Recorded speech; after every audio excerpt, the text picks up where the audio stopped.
Futures back in positive territory once again this morning, coming off 3 straight days back to the upside. Nice bounce back for some of the tech group and some growth stocks once again this morning. We'll have a look at both PayPal and Square, however, or Block, I guess I should say, to the downside, bucking that trend. PayPal's forecast coming up much lighter than expected on a hit from eBay, or losing revenue from eBay. We'll talk about that coming up.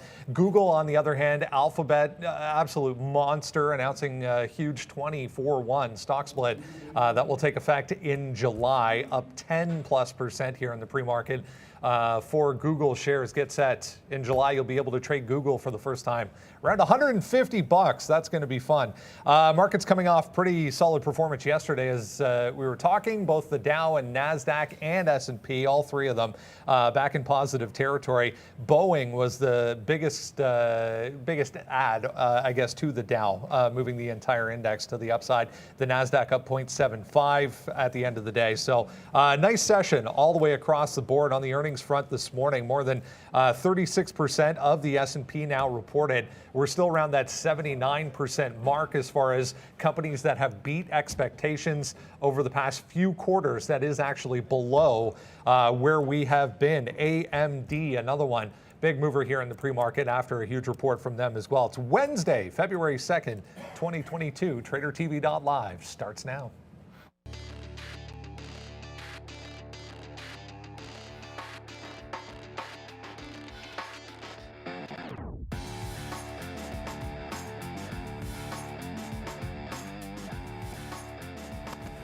There we go. Look at some positive numbers to start things off once again. Look at the NASDAQ, 1.4%. That's all you need to know right now. It is the tech group going to be in focus today. 0.76 there for the S&P. The Dow back to positive as well. TSX as well, 0.4 in positive territory for the futures anyways. 1.3 for oil there.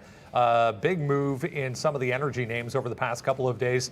Bitcoin and Ethereum back to the downside ever so slightly for crypto markets. But very interesting day setting up here, guys. We got that ADP employment number out there just before we came on. Biggest decline in private payrolls since December of 2020. So that kind of caused a little bit of a pullback here in the futures, but we'll have a look at that. I mean, it's all going to be about Google this morning. Just an absolute monster report once again. 20-for-1 stock split. I mean, I got to throw the question out there already. It's not a matter of if, I think when does this get added to the Dow? That's exactly. I say this. The question is who comes out of the Dow. And we were having that discussion. Cisco. You said Cisco. He said Salesforce. I'm like, I don't think that's Salesforce is not going out. I think it could be IBM, but there's only one reason. There's only one reason for IBM. It's price weighted. It's price weighted. And after the adjustment, it just so happens that they'll be basically the same price. Like that's like to me like Cisco's $55. Well, I mean, yeah, it's the only reason they're not in the Dow is because they need to have a split. And the split's not going to happen until middle of the year. So there's plenty of time for that speculation. I'm not going to lie, I forgot about the employment number that just came out. So yeah, who cares? It doesn't, like today's all about the big earnings. And we're not done. Like we said earlier in the week, you still have Meta.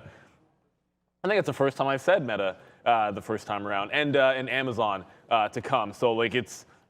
Amazon could be a bit of a different story because they could have some supply chain issues, but Google doesn't have any worries here.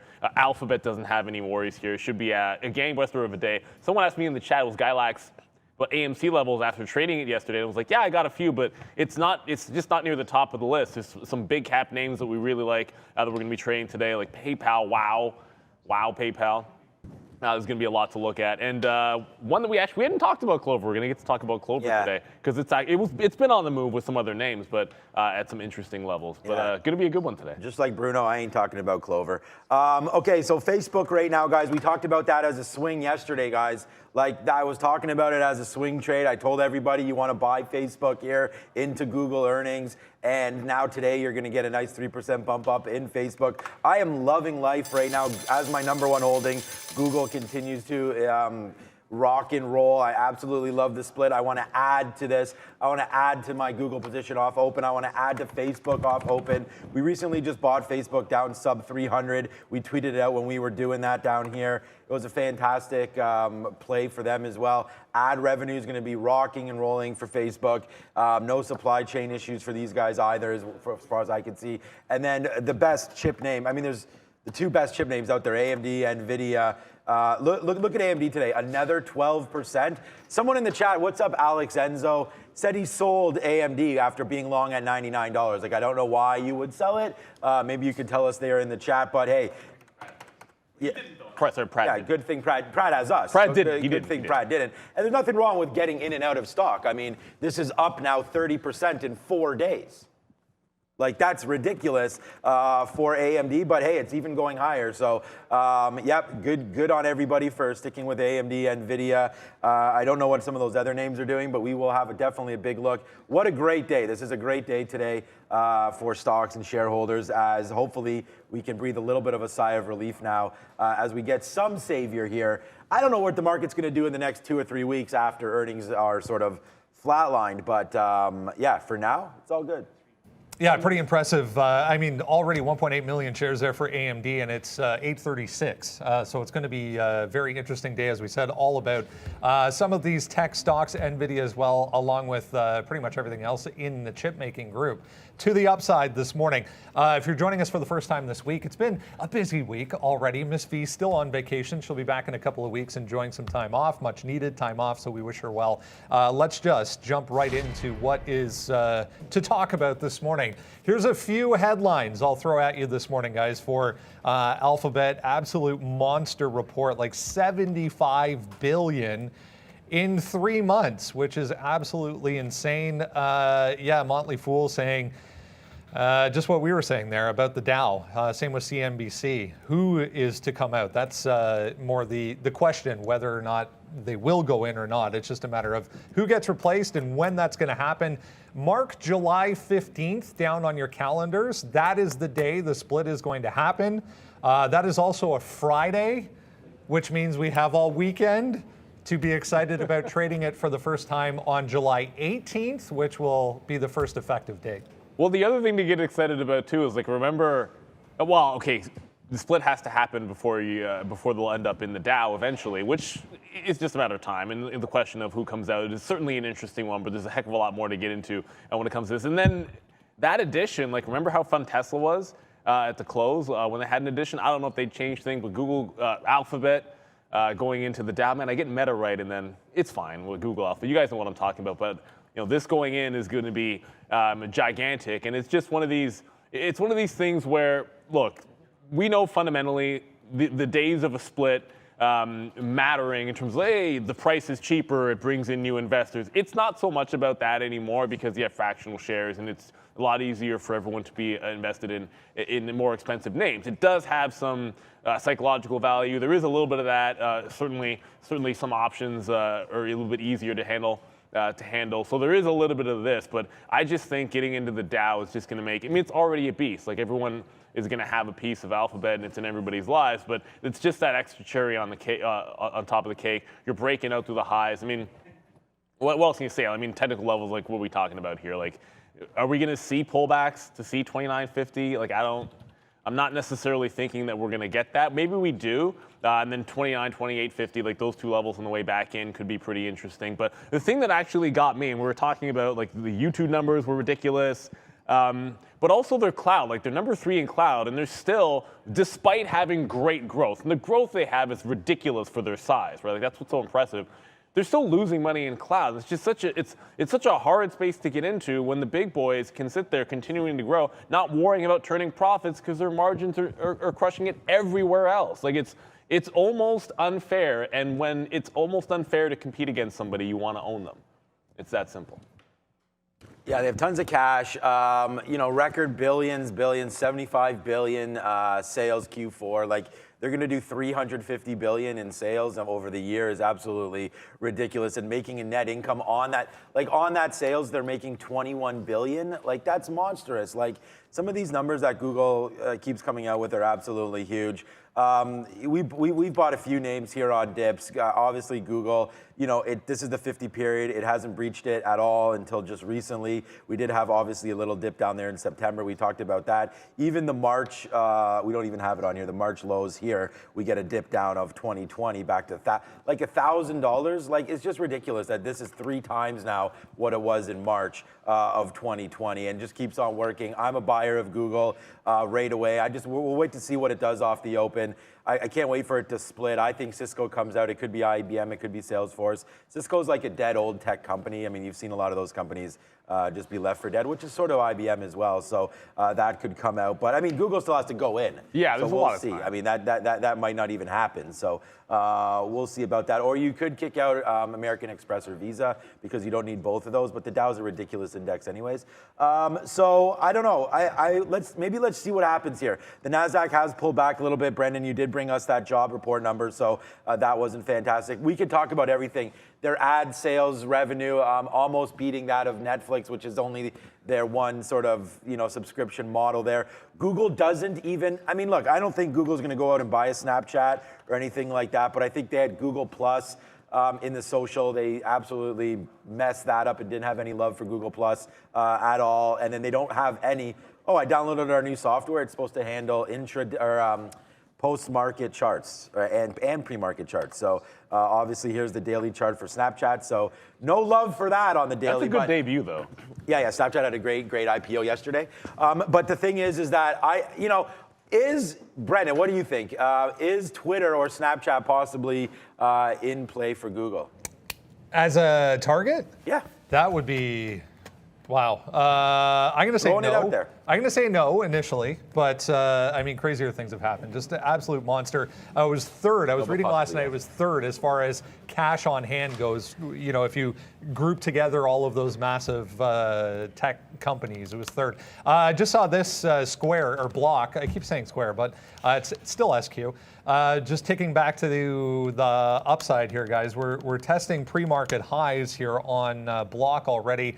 6% off the PayPal report. I mean, we'll get into PayPal in a bit here, but worth mentioning some strength here. Trying to hold higher anyways for Block. Yeah, it's doing a little bit of volume. Like the good news is it's down a fraction of what PayPal is, but it's just the same thing as yesterday, guys. Well, sorry, it's basically like the same thing as we're talking about it in the fintech space overall, where these names have gotten beaten up, and there hasn't really been a consolidation. Now, I would also grant you that there might have been a bit of a capitulation bottom on Block here, and I do think there's a chance that maybe PayPal is putting one in itself, and we'll get to PayPal a little bit later. But about the only thing I would say about Square is you have a double bottom, and some stocks have broken out. This is at 100, looks almost eerily similar to AMD, although very, very different prospects and very, very different companies. And then you tried to break back out of that range. That's what it was yesterday. It flushed, and now we've broken back down. So I think you're going to go right back to the previous resistance at 123, and then, if we can break through that price, I'll be a little bit more excited about Block. I tend to think that PayPal is going to be the more interesting trade here today, which I don't think that's controversial. Obviously, they're the ones that reported. They're down a heck of a lot more, breaking through that recent support, and I think we have to wait a few weeks for Block to report. And given what happened here to PayPal, I feel there'd be some people that might be selling pops going into Squares, into Block's earnings on the 20th. Is it 20 in 3 weeks?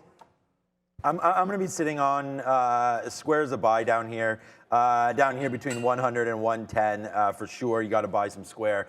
Just like if you bought, Prad's not here yet, but just like if you bought AMD down near the bottom, you could buy Square at a huge deep discount again down here. And again, I don't know why these charts aren't working, but buy it down here at $100. And I think that's what's going to happen at some point. I'll see what happens with PayPal. I almost think that this is a kitchen sink quarter. We'll see. I mean, they're still going down. I mean, it's not. I don't think there's anything here. And I said to PayPal, we have a 150 area that if we're going to be going long, it needs to get back up and go through 150. I don't really want to play in between here. What's been happening? It's just straight Let's see if I can get this loaded here. I don't know. Let me see if I can zoom in a little bit more. It's just straight downside here this morning. This is 8 o'clock, straight to the downside. So, I mean, I don't have much love for PayPal today.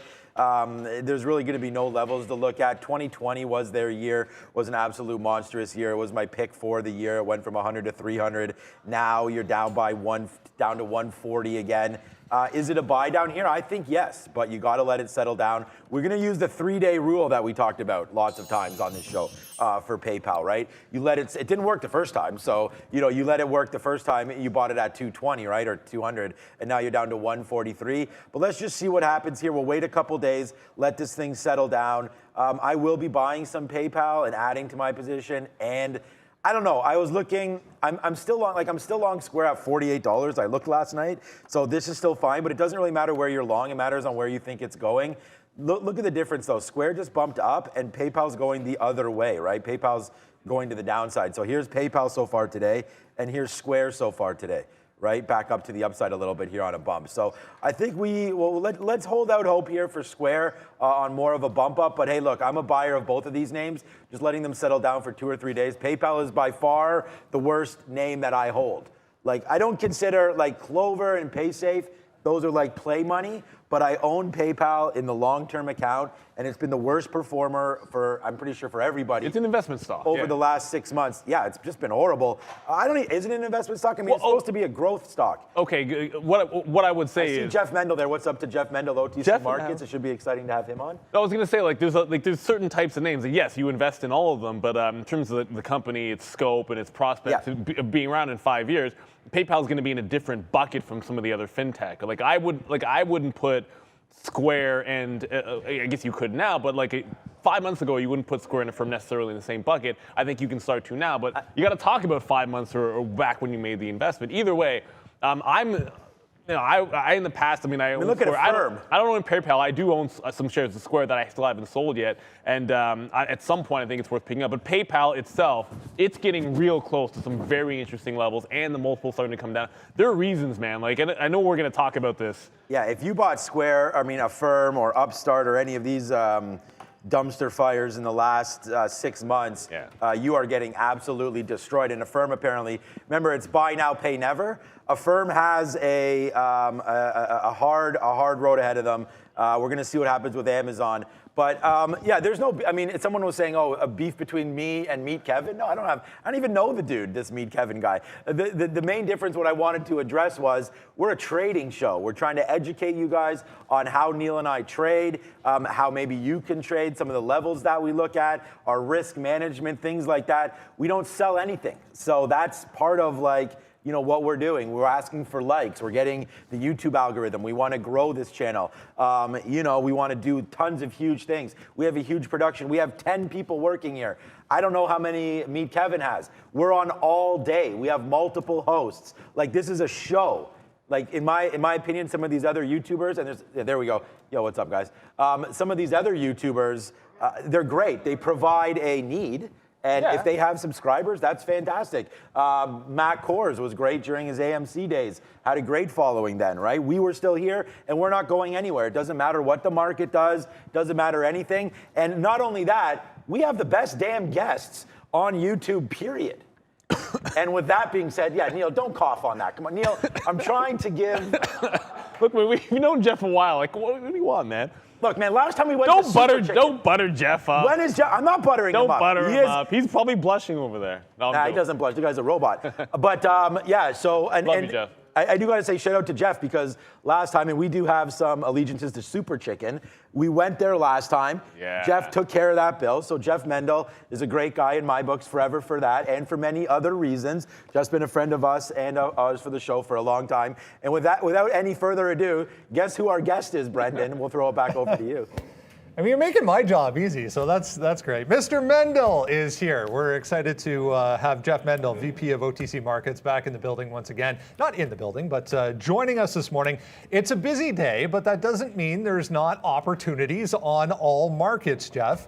How have you been, first of all? Great, Brendan. Thank you. I think it was also the original guest on the show back when we only had a little table up in the studio. True. So It's awesome times. Great to see this thing grow. Like, what are you? You're over 250,000 subscribers now, so that's awesome too. Probably even more and growing. So, nothing but up, I think, for this show and its future. We appreciate you and your time as always, Jeff. Let's talk about some possible opportunities. I was just kind of perusing the most active list here from OTC Markets. Great resource, guys. If you're looking for what is moving on the OTC markets, they have a great section on their website. We can throw it up there, guys, if you want. That just highlights volume, highlights what is moving around, all the symbols on this side, and then you get the volume by dollar value, the volume by shares traded. So, Jeff, a few names on here that I'm not exactly familiar with. BHPLF, one of those, number 2 yesterday, 6.7 million shares traded. But some of the typical ones that we see there as well, crypto related. Yeah, so it's actually great that you pointed out the BHPLF. So one thing that you definitely want to check out when you're using that great sorting tool and market stats page is that you want to sort for trades, right? So if you take a look at that, there was only a couple dozen trades in that name yesterday, but there was a lot of notional value traded. And so if you sort that by number of trades, it gives you an idea about what's actually moving around and what's actually trading. So take like a Luckin Coffee, for example, LKNCY. Even with the Chinese New Year's yesterday, it had a decent move. I think it was down a few percent, traded over a few thousand times, and there was lots of liquidity in there as well too. So on a day like today, you look at LKNCY, you look for a little move. Maybe it pops back up a little bit. Maybe it continues to trend downward. But that's one of those names that you want to keep an eye out for. We were mentioning that when that story broke. It was about a week ago or so. There was a report that they were going to explore at least relisting on the NASDAQ, but it turned out that it was a fake news report, Jeff. Well, even if they do, right? I mean, I think when Luckin came down after it came out of the halt, I think maybe it was trading at around $4, and it dropped even more from there. Now it's back to trading over $10. So this is one of those names where there's lots of activity, lots of consistent volume, and kind of like the names that we're always talking about, like GBTC and ETHE. For our crypto related names, this is one of those other ones too. Take a Tencent, also TCEHY. These are names that we bring up all the time, but there's lots of opportunities in them.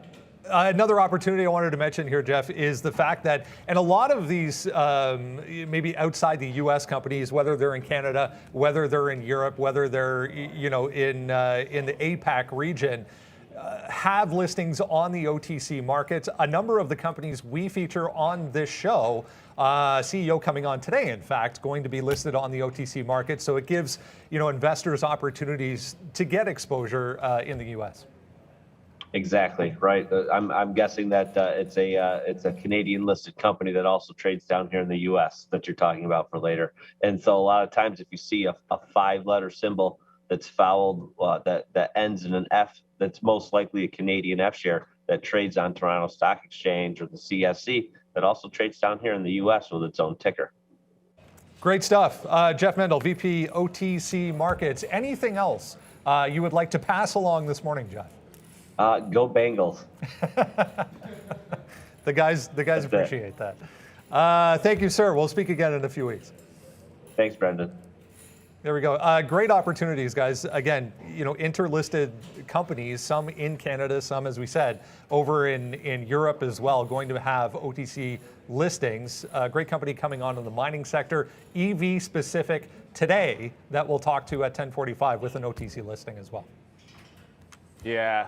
Everyone wants the Bengals to win, apparently. I don't know. My team's not in there. Jeff's team's not in there. He's a Dallas guy, so Green Bay's not in there. Yeah, I haven't made any bets. Go Joe yet. Burrow. Whatever. It's not for a couple of weeks anyway, but should be pretty interesting. Look, we talk about the OTC a lot of times, and I think for those of you that if you trade, there's lots of avenues for you to trade in the crypto space, but when we talk about those grayscale products, they're still pretty solid as well. And the days that Luckin is moving, it can be quite interesting to trade. We did have And we said we kind of forgot about it. We didn't really forget about that employment number, but it is worth noting, like that little minor pullback, we're still kind of dipping a little bit into what was the early morning support after that employment number. And obviously, we're still up 1.2%, being lifted by AMD and Alphabet here. But yeah, still continuing a slight pullback after that 8:30 report.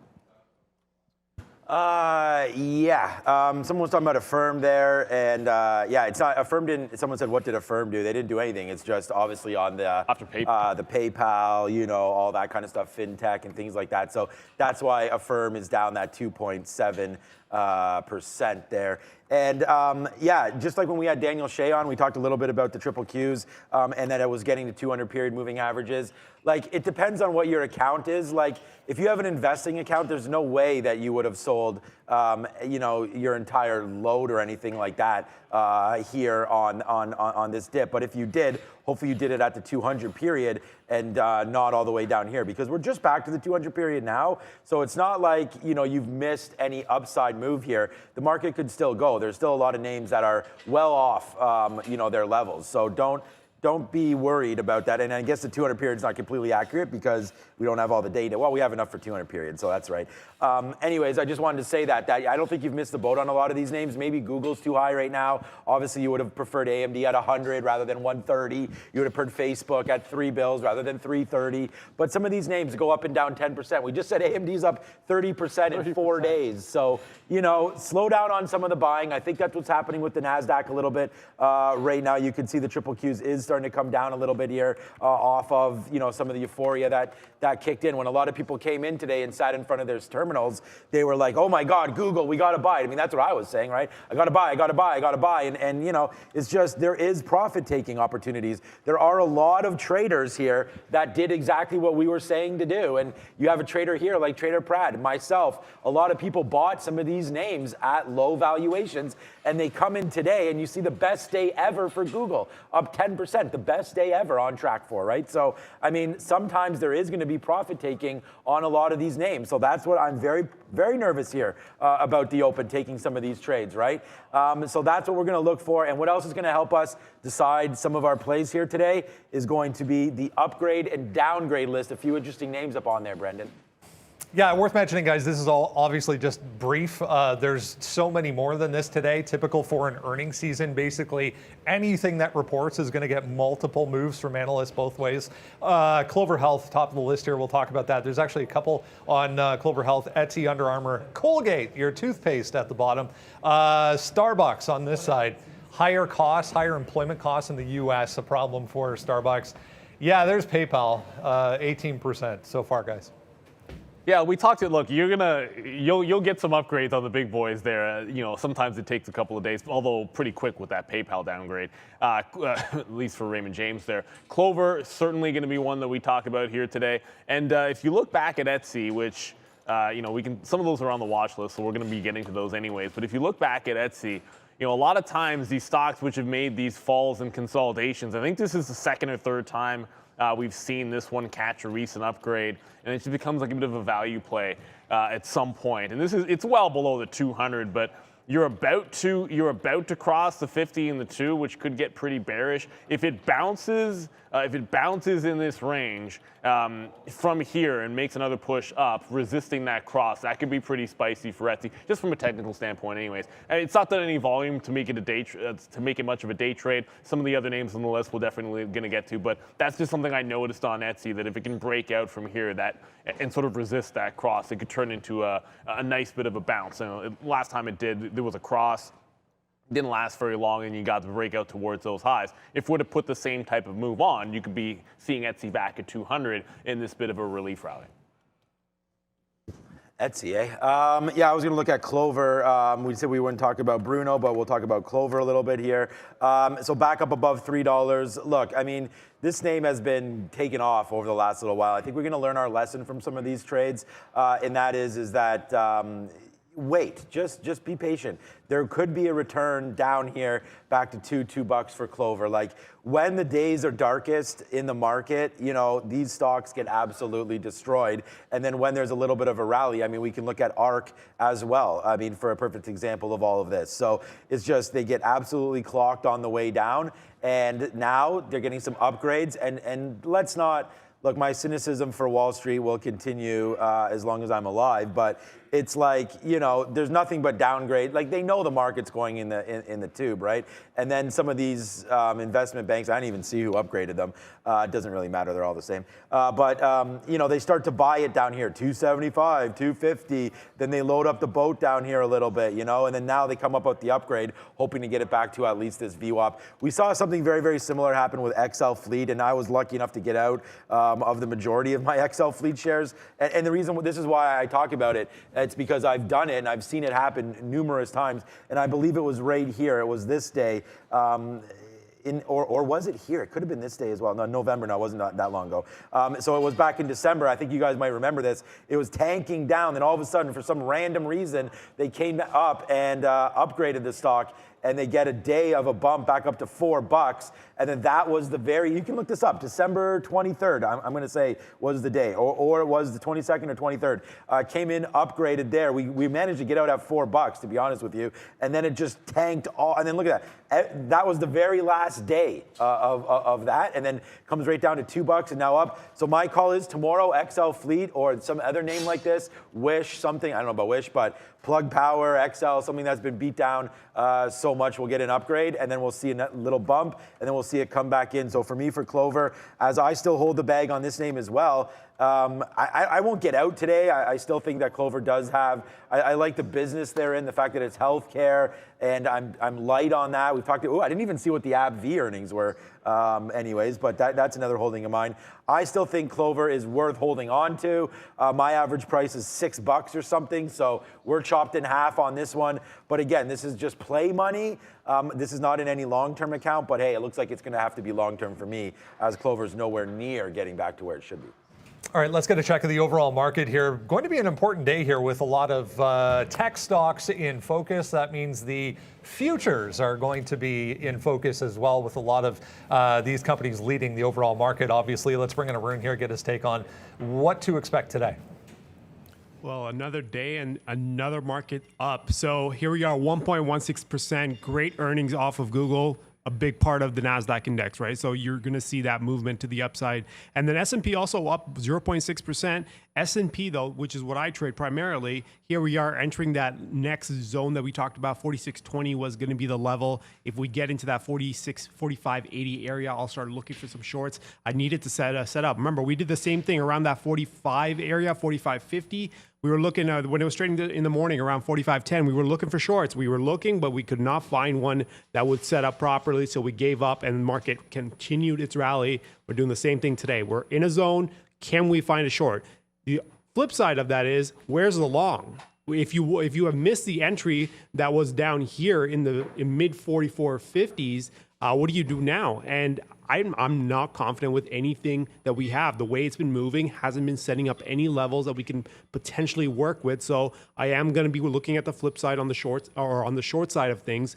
But I'm also looking at stocks, right? So that's the thing. If I can get my trade on the futures, that's great. If I can't, I'm going to have to do it in the stocks. So for now, we are looking at 46.20 on the top end, with 45.80 starting to establish where we're going to start looking for shorts. They need a setup. And then in the event, let's just say the market falls off and we get all the way back down to that 44.50 area, there's my next support zone. 43.95 is my support level. So anything down below 44.50, I am looking for longs if we can get a setup. So wide range, north of 200 points here. This is the type of market we're dealing with. So trade smart, be smart with your risk, and hey, maybe we can continue going, and we can get into the zone and find some new trades. Great stuff. Thanks, Arun. We will check back again tomorrow morning. Let's get into everything you need to know heading into the open this morning, guys. We have under 30 minutes to go now until the market gets going. That is the watch list. If you need the link, we'll have it in the chat for you. You can use the QR code there as well. Absolutely free. All you need is an email address. I mean, what's to say that we haven't already about Alphabet, guys? Record everything, essentially, right across the board. Not the first time. It seems like every quarter it is a new record for Google. It is the Google monster once again. 24-1 stock split coming July 15th as well. Yeah. Well, hey, man, the monsters of the midway continue, man. Google is just an absolute monster here. We've talked about that over and over again. We know that was a great catalyst for Tesla. It was a great catalyst for Apple. The split game is strong, and it just continues to be that way. Google they didn't have to split. I mean, I didn't think they really cared too much about share price, and I don't think they do. But what this does allow people to do now is the Reddit crowd. Like, I feel like now you can play options at a much more reasonable price. Like when this thing goes out, it's 20-1 now. It'll probably go up another 10%. Like I expect 3,300 or so. So you'll see a split of about, of 20-1, so down to 155, something like that is probably where Google will come down to. And as far as I know, it's both classes of shares. So the Goog-L and the Goog will both get that treatment. It doesn't really matter. It's just voting rights, so it doesn't matter which one you own. Both stocks should be rocking and rolling to that side of things. But look, man, YouTube revenue, all-time highs. Cloud growing at 45% cloud business when they're dealing with Azure from Microsoft, when they're dealing with AWS from Amazon, and they're just saying, hold my beer, right? And I talked about this. This was one of the names that I said was going to be one of the biggest winners coming out of the pandemic, and it's not really. It's only up 3 times, but 3 times on a monster. Like how could Google be producing better year-over-year returns now than they have at any other time in their history? That doesn't even make sense when you talk about the economics of stock and the way that growth is supposed to happen. Like what are they now? A growth stock? Are they a value stock? They have so much cash on hand. They're rocking and rolling. Everything is working. And the reason why I thought this would be a big one, and this is why I bought Meta the last couple of days, which is Facebook, is because of ad revenue. More people are going to start to travel, right? More people are going to be looking to spend cash, go out, have fun, right? And where do you search for those things?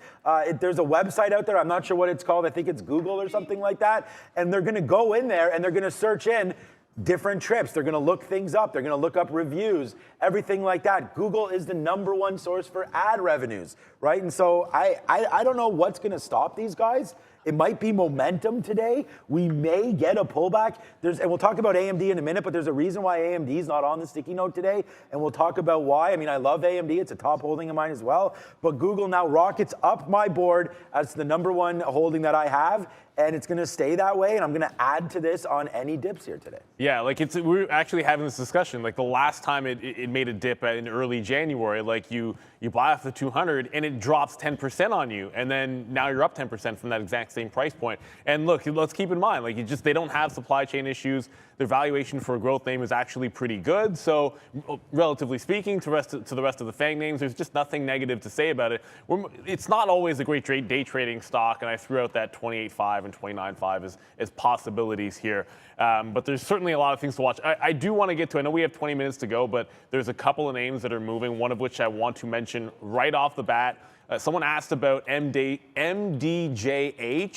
in the chat and was like, is this a short? Is this a short? Look, I'm always going to be looking for some of these gappers and these retracements. And I know you can see this top here at like 3 to 315 that's been tested 5 times. 1.4 million share float on this stock. So I get it. Anything can be traded, and you don't necessarily have to shy away from anything. I look at this at about 305 here and say this is not a bad place for it to consolidate and drop. But you have got to have stops on something like this. If it breaks out, you could easily see multiple halts.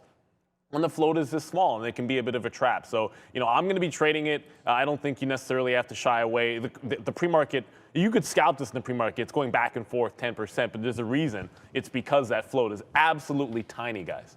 Quickly here, before we go back to Brandon, I just want to give a shout out. We've had a few super chats, and we haven't acknowledged them. Shout out to Ms. V. ARVL, we will talk about that. Thank you so much, Joe Huggins, for that one. And thank you so much for SAB Podcast. The $10 means a lot. And thank you to Jamie for becoming a member. This is the only thing we sell on the show, and it's just a membership. And it's $5 a month, and it's just to support the channel. So that would be great if you guys could do that. There's about 2,000 members, or a little bit less than that. Well, I'll find out the number for you as well. But another thing that happened there, yeah, share the love and hit the like button. And I'll give a big shout out to Laura as well. You'll see Laura on the chat here. Shout out to Laura. We love her. She's definitely hooking up with Miss V's job there and helping us in the chat. So thank you so much, Laura. She's there even when Miss V is here. So a big shout out to that. One note that we did not talk about, and I'm going to talk to Arun about this. Actually, he already came on, but when he has his show, the Pixel. The Pixel was an absolute monster for Google. So, I mean, not missing there at all.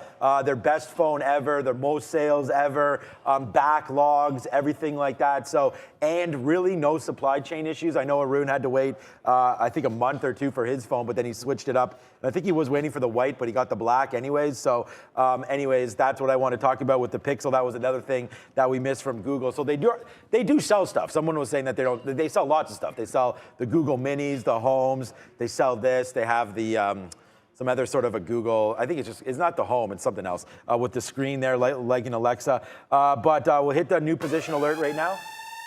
Shout out to Henry. He's keeps on. And what's up, Henry? We love you. But you definitely are shilling Palantir for me. But we're just long Palantir here now. We see this bottom of 14 bucks. Put in yesterday right at the close. It held 14. I mean, it really held 13.90. All my trades aren't showing up here, but we did, we hit Palantir yesterday. Not bad for the long when we broke out of here, I believe it was. 14.90. Yeah, it was this one, 14.90. That's what it was. We doubled it. Oh, that was right there. It was in here, actually. It was 14. We hit a nice long there and got nervous about it, but it was good into the close. So we'll trade Palantir off these 13.80 levels, guys.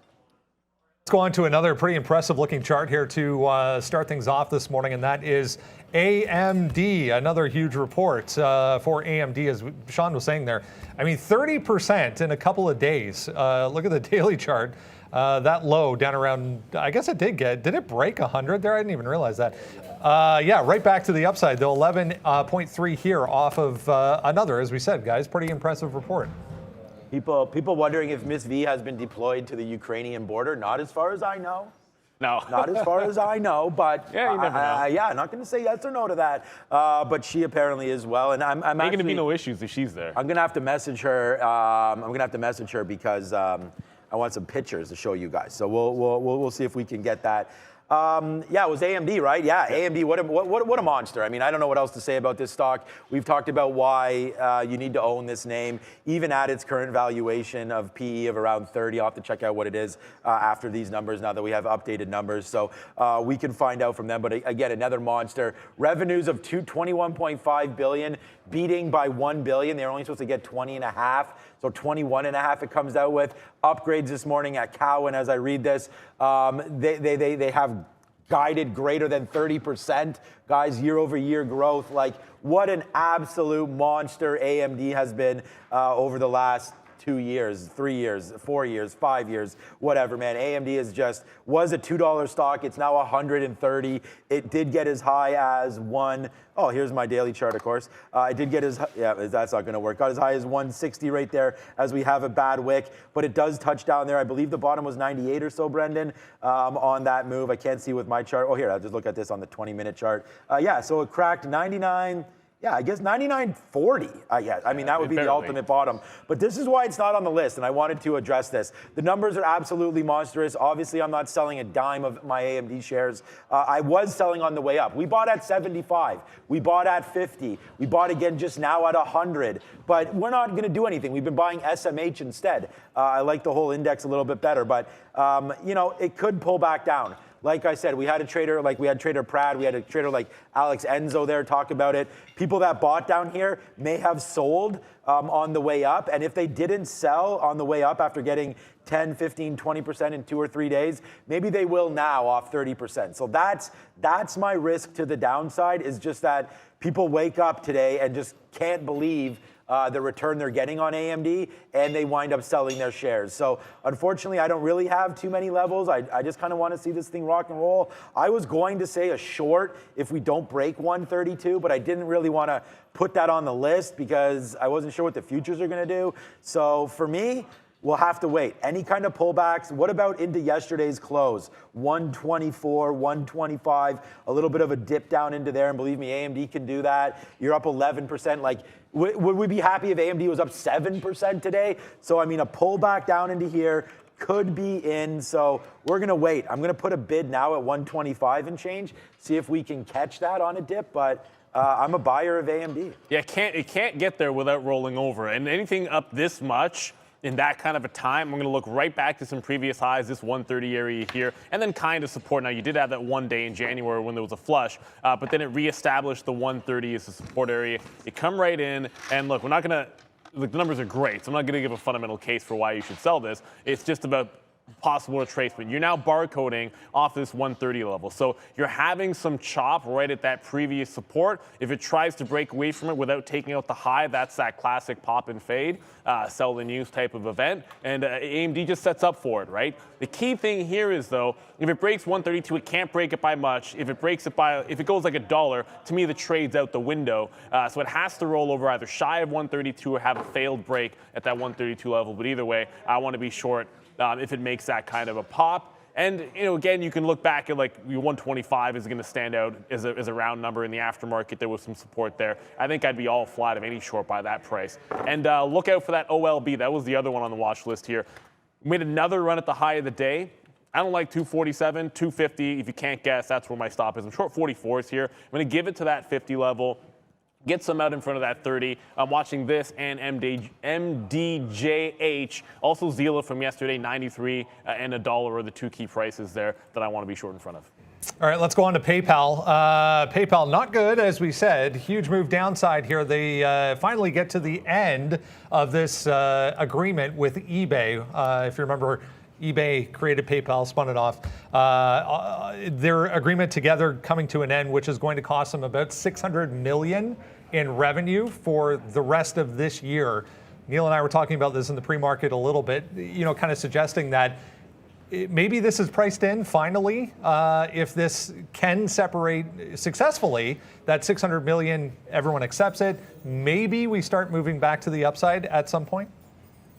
I think, look, that's what you kind of have to go for here. And if that's the case, and it's going to be the third quarter, like back half of the year, that we expect that to really start to turn around, well, guess what? That's what the market's supposed to be looking forward to. And that's the reason why I know it's still, we talked about this, relatively expensive even at these prices, but I think it can be, after it settles down, I think it can start to be bought here at that 140. Now, obviously, I like it back at a 30 PE, so you need to get down to maybe, like, after adjustments, maybe down around like a 120 or lower, and then that would be a much more interesting price. But at some point, this is going to get a little bit more interesting. As far as the day trade goes, because we're here to talk about trading, it's short sell restricted. You guys all know that because it's down 18, 19% here today, and it has not shown any signs of a bounce. A lot of times, you'd be getting a sign of a dead cat bounce or, I guess, retracement in here, and we're not really seeing any of that yet. But that 140 level on the daily chart, that'd be that one line in the sand. If there is a failed break at 140 or a hold at 140, the same way like AMD failed to break out the high, and then maybe you take that reversal style trade. If you had the same thing happen in PayPal, where you get a shot down to 140, that's 20% to the downside. Maybe trap some trigger shorts, and then you can find a long off of a bounce at 140. It can't have gone to 135 or 138 or something like that. It's got to be a shallow break or a clean bounce off 140. And then you have a decent structured long. Like, you can maybe get yourself something with less than $1 worth of risk, and it wouldn't have to retrace and break out the pre-market highs or get past 150 to get a bit of a win. So it's a bit counterintuitive. If we were sitting closer to 148, maybe I'd try a fade off of that level, but we're at the 140 level. That's the one that's going to be in play at 9:30, not 148, not 150. So going to be playing off of that one here in PayPal, the same way we're looking at AMD. Let this one settle down, but this gets down to the 120s, and I don't see how you don't want to pull. If you like the company, I don't see how you don't pull the trigger. 120 for PayPal? What I was trying to say there is that I said in the chat earlier, it's like at this price, because of the PE, and it's right after earnings, I think you start with 10%. That's the same thing I did with Danaher, and I think it gets to a price eventually where it's like, yeah, maybe put 25% on. Where you definitely, I think you have to, would be at that 120 level, and I think you can be patient with it. I remember trying to catch Bob on the way down. It was like every price you thought you could buy, you could always just get it at a better price if you're patient. So never think that a price is unreasonable if the value is right for you in that name. But if you don't know anything, let it settle down a couple of days here. I think the day trade is off this 140 level here today. And then you can start adding. Square, on a related note, I tend to think Square, because their earnings are going to come out in a couple of weeks, or I think even 3 weeks, that might find a bit of a sell. But watch out. If we get a rebound on PayPal and breaks back up at 140, I would fully expect Square to also run if that move were to be on. But if this breaks it and plunges, I think you're going to see a retracement in Square here today because they haven't reported yet. Yeah, the NASDAQ coming down right here. So I'll take a little more of an aggressive stance. I'm going to go long on a 143 break of PayPal here today. Obviously, if it goes to the downside, I mean, the market's right now coming back in. So the market was up 1.5% or 1.7 at one time, and now you're coming back in. So I don't know if I don't want the break right now, but if the market does open up, we will take a break right here of 143. It's 142.75. I don't think 25 cents is going to matter. And we just added it to the sticky note. So right here, adding PayPal here on a 143 break long with the pre-market bottom as 150 as our out. It may take out that pre-market bottom right now, so that out may change. But either way, I think this is overdone to the downside. I think it's a kitchen sink quarter. We'll see what happens. I would love to buy this name more at 120. That's for damn sure. I'm not rushing in to buy this name now. I said I'd rather buy Square down at that 110 area if we can get Square to 110. But I'm already well invested into these names. So this is by far the biggest, I mean, it's the only real big loser that we've been having in our last, in our account. The last time we bought this name was like at 202. So right now it's down to 141. I mean, I remember people saying Affirm was a good buy, like at 106. Things like that. Now it's at 60. So there are obviously opportunities for PayPal to come down. A much more mature business than Affirm, a much more mature business than any of these other DeFi names. They actually make money. I mean, we're talking about a great company here, PayPal. They just need a management shakeup, or they need something to happen to get this stock going upside. But I feel like you're going to get some upgrades coming soon on PayPal based on valuation. So if you want to ride with me, then I'm going to take this long, breaking through 143. I just hope it doesn't happen before the market opens. I will quickly update this OLB. I just got another reload into it. There's a buyer at 240 for 400,000 shares that just showed up. This was about to roll over. It tried to make that break up and was starting its flush, and then someone showed up on the bid and is walking it to the top side. So I still maintain, I'm getting out if it breaks 250, but there's a strong buyer on OLB down on our watch list.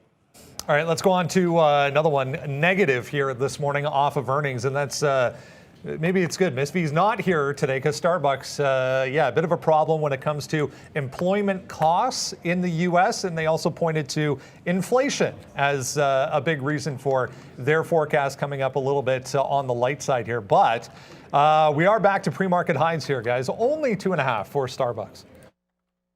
Look, there's names that are getting beaten up, and it's whether it's supply chain recently or sometimes with labor issues in this kind of market, and it's going to be tricky for them. Now, Starbucks, I wish I could say there's going to be a trade here for us, but it just might not be the case because their volume isn't fantastic.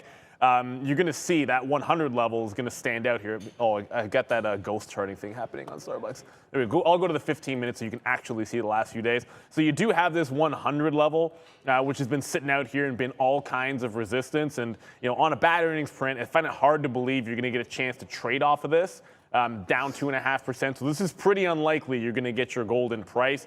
It does have a setup with this double bottom at 94 for a breakdown, but breakdowns, breakouts, I'd rather chase it in something which has a little bit more implied volatility. I would like to be shorting it off of that 99, 100, as you can see here on the 50 minute, but I'm not sure that comes into play here for a Starbucks. But it'll be on my radar. It's just right here in the middle, and it has to stretch to one of those key prices for there to be something actionable. Yeah, I haven't looked too much at Starbucks here. We were thinking that it was beat down for China reasons. I didn't even go over the report. So for me to sit here and talk about it, I'll just read the notes that we have. 69 cents a share. Not bad, actually. Starbucks reported fiscal earnings, $800 million. Versus, they won't even have the verses on there. But quarter over quarter, I mean, everything is working for them.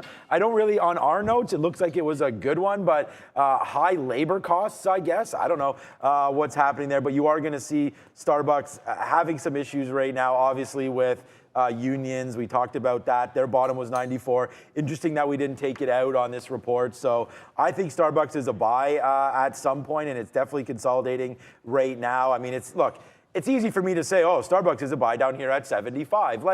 I'm honestly like going down and finding like prices that are like so low on these names and say they're buys. I mean, I think that's, you know, like we should be buying names, good quality names that are down near prices that are like 50% off their highs. I mean, because, you know, statements like that are obvious, but if we just look here and you say, what are we going to do now with Starbucks? I say nothing. I mean, it's just stuck here. I think you need a break above $100 to get through this, to start the trend back up to the upside. So for me on Starbucks is absolutely nothing, and I'm not going to be one of the guys, you know, that comes down here and says, I'm buying at 75. It's just like, if that happens, great. But I mean, what has to happen to the stock and to the market if that's going to come through? So they've already reported, I'm a buyer. If it breaks through $100, you'll be seeing me, you know, at least, you know, touch the stock a little bit at that level. But the one name that people keep talking about, and I don't know anything about it because I think it's a Midwest thing, come on charts, is Dutch Bros. Like, I mean, everyone is always talking about Dutch Bros, and they're actually a little bit above, I believe, their IPO price at this point. Yeah, way above. What am I talking about? $32 was a great run for them. When it ripped up to here, we did call this drop back in, and then it took off again up to $80 for Dutch Bros, and then it spilled right back in. So, like, if you want to talk about, you know, pie in the sky or like, I wish a stock went to a certain level, what about Dutch Bros? If Dutch Bros can go back here to 40, you guys tell me in the chat, like, what do you guys think? Yeah, West Coast thing. Yeah, Midwest, West, I guess West Coast. Oregon, I think. I'm not sure where they're from, but 42, I think it's Oregon, is it? I have no clue. 42, I don't know either, the chat will know, but 42 to 44, like in this area, I believe is where you want it. I think they have something called the Annihilator or something like that, that is just like loaded with billions of shots of espresso and like tons of caffeine. But that just sounds like a heart attack. I think there's something like that, but what is it? Yes, it's Oregon. Woohoo! Go Ducks, Brendan. Go Ducks. Great track team. Quickly, we will just discuss some of the smaller names, bottom end of the board here. I was just watching MDJH. Maybe you guys can talk about GM and Ford as well. GM also reported. Ford, they both came out yesterday increasing their spending over the next couple of years on EV. So we'll talk about GM and Ford here. So much to get to. I just want to mention MDJH breaking back to the downside. 320, if you go, or 325, I guess it was, I was looking at, to a daily chart, big time level. Above that, there's not much until 450. So a break of the high, again, 1.5 million shares on the float of this. Would be a long for me above 310 up to 450 because that's a decent distance anyways. But trying to break downside anyways for MDJH. As we said, GM reported, both GM and Ford pretty solidly higher here. Yeah, I mean, GM numbers were good. There was a bit of a mix, and that would have been on the revenue print, but it's all about the investment that they're going to be making. And, you know, like both Ford and GM are piling in on the investment side. It's still pretty attractive from a valuation standpoint if you like it. I actually have a bid here, so we'll go right to the technicals because we have like 3 minutes to go. But there was a previous double bottom here at 53. Go to the 15-minute. This is your consolidation right off that level yesterday. And we've seen, I mean, how many times have we seen it on Ford or even any of the names in the EV space have anything decent to say, and then it sells off going into the open. So I am bidding 53.5 in front of 53 in case we get right back into this cluster. It's also previous resistance. So I'm on the bid of GM. Maybe we'll get picked up. We saw this with Neo and Xpeng and I guess Li Auto did the same thing yesterday. But if that happens here in GM, I'm in front of that 53 for a buy, and we're at 55. But if you thought that it couldn't happen yesterday, you saw them all come into play. Lucid was the other one that came into play as well. With only 3 minutes to go, I don't know if you have something to say about GM. Lots to get to. That 250, that buyer on OLB they went from 240 to 242 to 44, now to 47, but they've been filled halfway. Nah, I don't have anything to say about stocks. But no, it is on the sticky note and on the watch list today. So you can find the sticky note at Trader TV. Sean Laura can put that up for you, or just hit !Sean. And you'll get the sticky note. We should do one for the sticky note, Brad. I'll talk to Brad about that after. But I'm a buyer of GM. I think it was a great quarter, but again, I'm a little nervous about these futures coming to the downside. But I have a bid right now at 54.20. We'll hold that. We wrote down on here, great support at 54. We just have to wait for it. So that may come into play a little faster than we think here. On the daily chart, this is 54 here, 54 back in May, 54 again in July-ish, 54 on this dip back down. And by 54, I mean, you know, it could go to 53.50. I don't know, but you know, we're a new change man here, trying to hold things a little bit longer. One day we're going to get screwed, and they're just going to keep on falling against us. But as long as we have our levels, I think we're going to be good with this one. So I'm already bidding this. And then on Ford, stock that if for some reason is better than GM, maybe not today. It was up. That's what I was saying in the pre-market. Why was Ford beating GM, but now GM's beating Ford? 2120 right now was a level that I didn't mind taking out.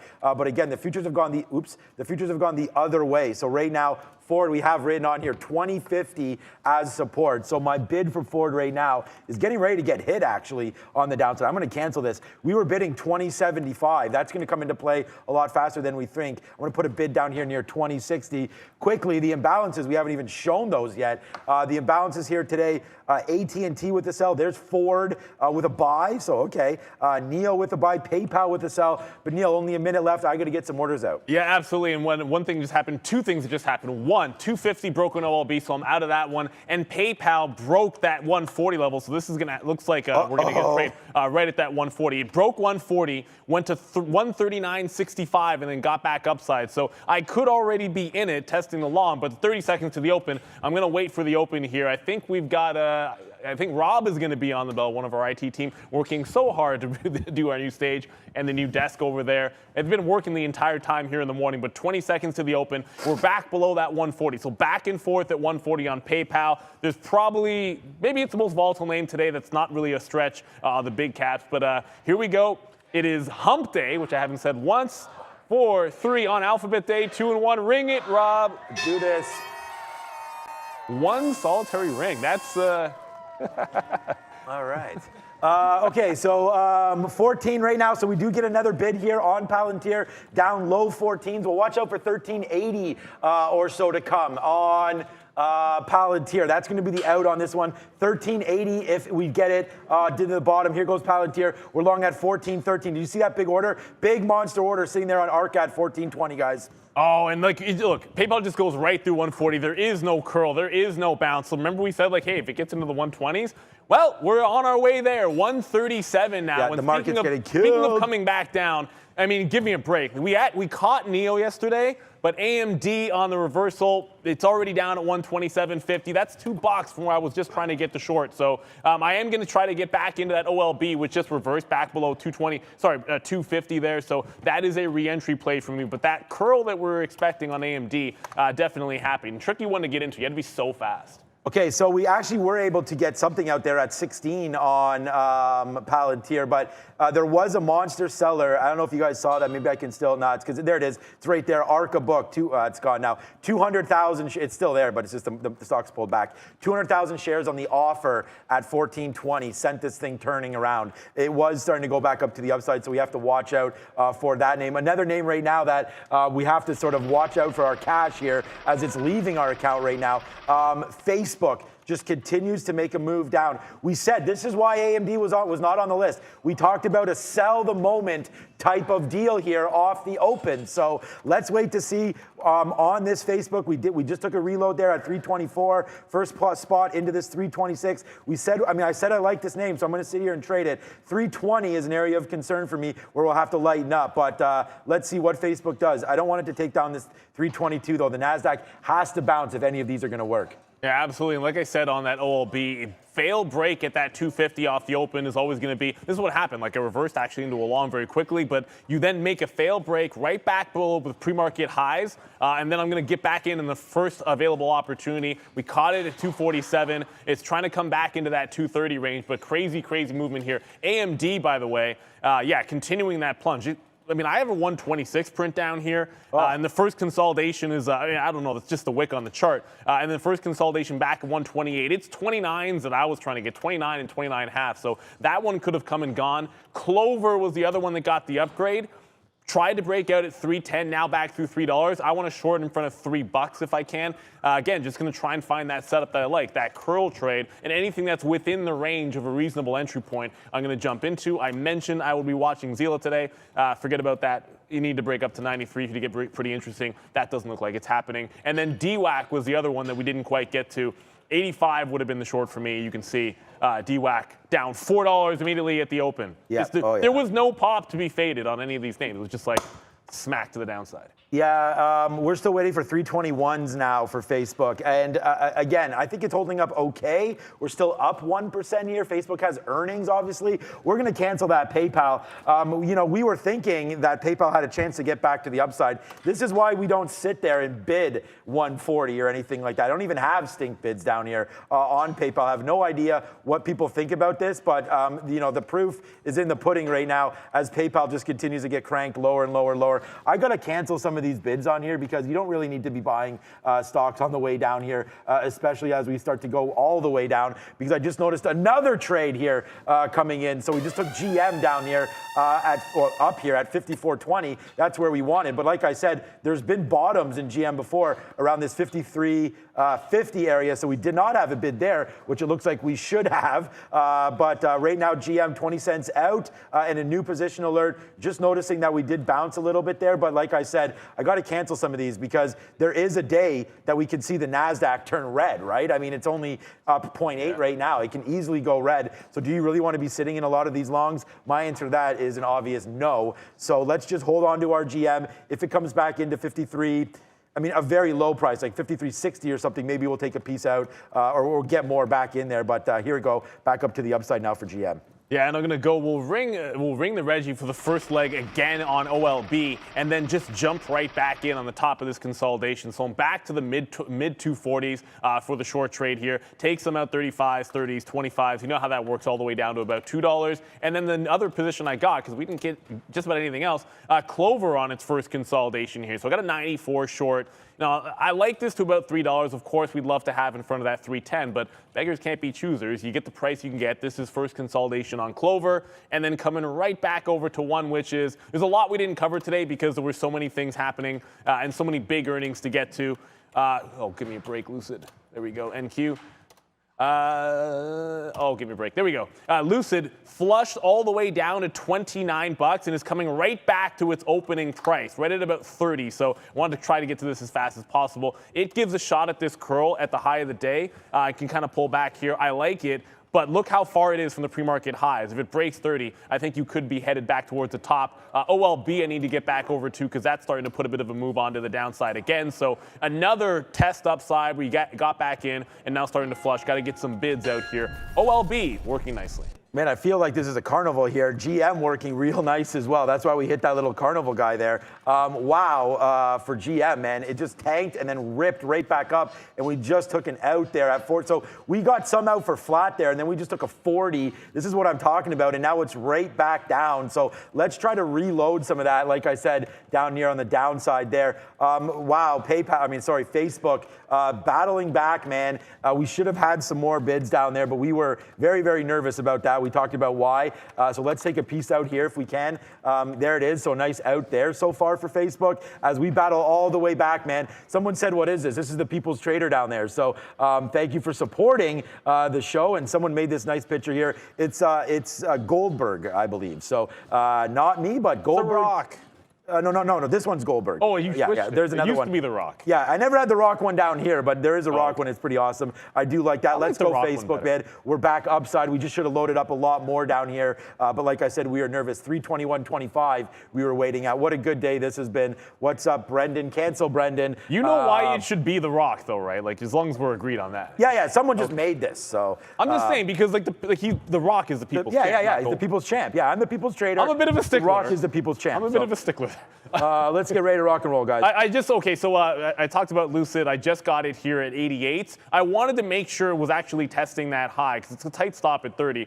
So it tested it a couple times here. Got 88. 1-to-1's about 15 pennies when you consider slippage. So not really getting anything out until it breaks into that quarters range, that 3/4 range, which is where we're right now. And again, a lot of times what will happen is you'll miss out on that flush in a lot of names. And it's like, look, am I able to get anything at a price that I still like that sets me up? And Lucid fell into that category here. It was the same thing with Clover, which we got into, and of course OLB, which is one that I was trading before. So so far so good.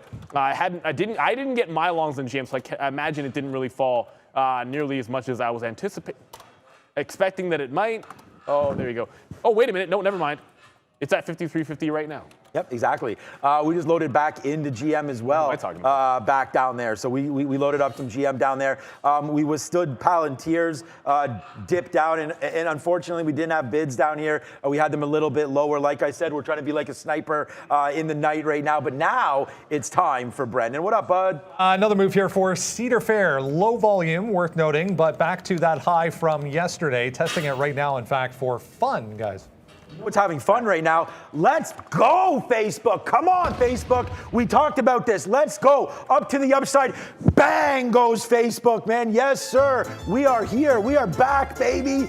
We just made a hell of a lot of money from the bottom right there. And Facebook, just nice move right back there to that high. So in. Obviously, we're making that cash here on FB. We'll see if it can go. We're still waiting for GM. We're waiting for Palantir to pop. We got a little bit out there on Palantir. Wouldn't mind it dipping down to get a little bit more. I mean, I don't want it to dip down. We'll take it off to the upside here. But there's the NASDAQ. We talked about a little bit of a flush. I wonder how far Google went there. Like I said, I can't buy shares now. I have to buy shares after the show, unfortunately, which is something I'm going to have to try to change. But let's see Google here, NQ. How far did that go all the way to the downside right now on the 1 minute? That touched 29.60. So it did give you that 29.50 level again. So, wow, a good opportunity to buy some Google on the cheap down there. It might come again. I also fully, admittedly, man, I said I didn't think it was likely. I threw out those numbers, but I really didn't think we'd get there on Google. So it's just, I wish we had, and then I could say that was genius, but it's not.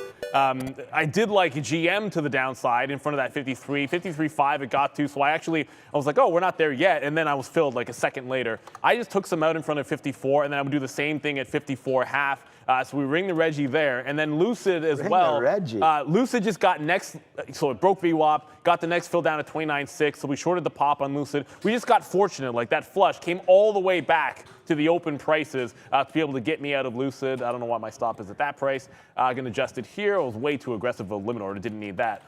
So I can adjust my stop on Lucid, see if we can't let this run back toward those lows. Clover is the other short that we're in. Got the first consolidation. I'm about to take the first out in front of 285 and then work down about 80s and then 75s from there as we get that one. So we'll go swish. OLB is the other short that we're in. That took out 235 area. The next one is 225 where I'll start to get some more shares out of this. So shorting that curl did work. The one that got away 100% is AMD. But we got the four that we liked. Look, it came back to 128, but I told you guys I like that 129 level. There's no catching that anymore. That just, I guess people had their stops at the pre-market low, so once it broke, there was no chance. Brendo? This Hellbiz keeps popping up here. We've traded this many times on the on the show before. I'm just reading the float. 4.9 million on the float for HLBZ, up 22%.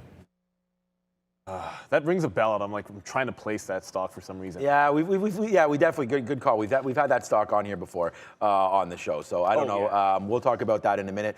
I was debating, so we are now loaded up on Palantir. We sort of, sometimes you get what you ask for, and it's not great. So we did want Palantir to come back down. So there it is. So we are now reloaded.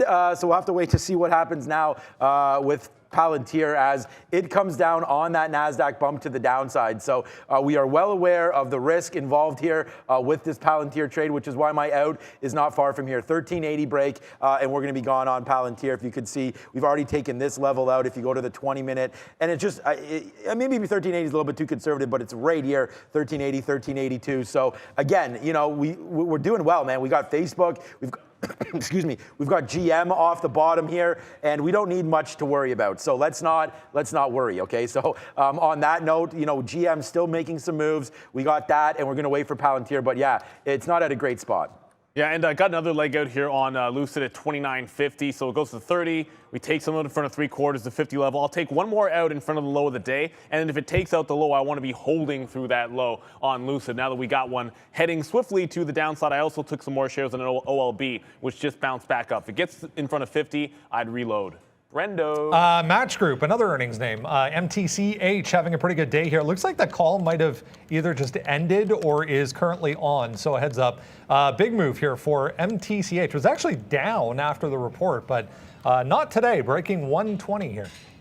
So we're not going to go back in at all to Palantir right now as it just flushes us down the toilet. So we'll see money running out. This is like a celebratory one, but it's definitely not. As money coming out of Palantir right now, and it just flushed. But I'm waiting for that. I mean, I don't mind taking this again, but it might have to just be like on a take of 1390 or so. I don't want to catch a falling knife in Palantir. We tried it there. We lost. That's fine. Wow. We'll give back some of the money that we've made there on Palantir over the last couple of days. But that one's falling down. Look at the NASDAQ. The NASDAQ continues to puke, guys. What's up? I was like, as for jokes, I should have just put an order on my own account, but I'm like, whatever, I can do that on PayPal later in the day. And have a stink bid. You out might, there. yeah. I mean, I'm like, it's at 130 right now. I was like mocking that 120 level. Like, okay, yeah. Well, if I really thought it was going there today, I'd be short. I wouldn't have been trying to short AMD. Sure. I would have been shorting PayPal. Let's be honest. Like, we're gonna be honest about this. I still think it's gone down too far at this point, but I'm looking for first support here. And 130 is coming up on the bid. The same kind of fail break idea. Like, I wanted it to fail break 140, trap shorts. Obviously, that didn't happen. You can see it just flushed off that level. If the same thing can happen at 130, it does give you a possible trade. And it's like, I want to be happy about Lucid at the low of the day. Obviously, PayPal is the better short. I don't have it. I want to be happy about Clover short. And this one is breaking low of the day. But again, it's not PayPal. Everything is coming to the downside. And I don't have PayPal. One that could come back. Oddly enough, DWAC is bouncing here.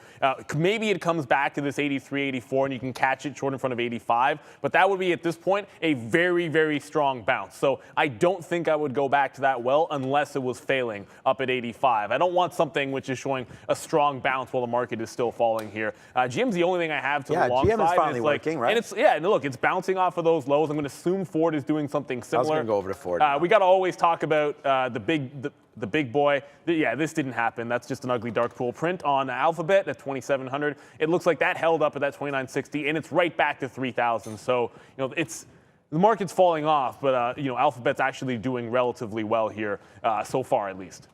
Okay, so I'm going to get, I guess, a stop order. Oops, what's wrong with my stop orders? I got to find out what the keys are. I've just had a brain fart here. But we're going to go back into Palantir one more time, and I know this is dangerous here, but we're going to go back one more time and then just use this 75 as a breaker, which is going to happen very, very soon here. So this is something that, yikes, we'll have to watch out for it and see where we go right now. I just can't find my stop order for some reason, but maybe it got changed. Do you mind just taking this over here? I got it. It's jokes. You guys talked about the Zila in the chat there.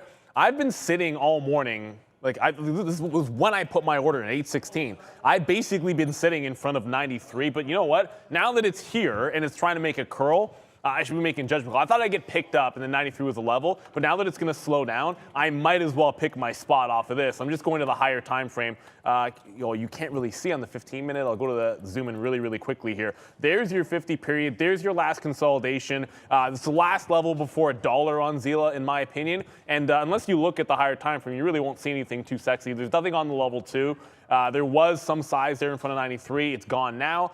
So if we break out here, I'm going to give it like a couple of counts and then see if I can catch a bit of a fail break. Just how quickly it moved up. It's one thing getting in the pre-market slow. It's another thing screaming into it and standing in front of the level. I'd rather see it reject first and then try to jump in off a consolidation just like we did yesterday. Yeah, I like that strategy, faux show. But right now we are getting clapped out a little bit here GM is working great, so that's been a good trade for sure. But everything else, not so good right here. As Facebook, well, we'll see. Facebook still, I feel like Facebook's like a position pending thing here, that we'll have to wait to see what Facebook does at these levels and then adjust it from here because it's just made a move down. We just took another average price there at 220, 220. But Palantir, we chucked one more shot there, failed. So Palantir right now, it's not a huge hit, but obviously it's something that we don't like. PayPal down 22%. That might be overextended, to say the least, a little bit there. So let's take a quick look at PayPal. It just bounced 131. Is there a level? That's really the key here. 130 is a round number. That's about all I got. I mean, it's like, okay, like 130 maybe gets hit there, and then I don't know. I'd rather sort of dig more into, there goes finally GM a little bit to the upside off that reload, so that's working out for us. But not much else here today. As Palantir to the downside, Facebook as well. We just got to wait for this to sort of regroup itself. ARKK. Let's just take a quick look at these guys here. Okay, still holding up. I was wondering what ARK was going to be doing. Oh, no, sorry, my bad. Oh, I didn't realize it got up that high yesterday, as high as it did, but we're down 4% on ARK, which makes sense here today.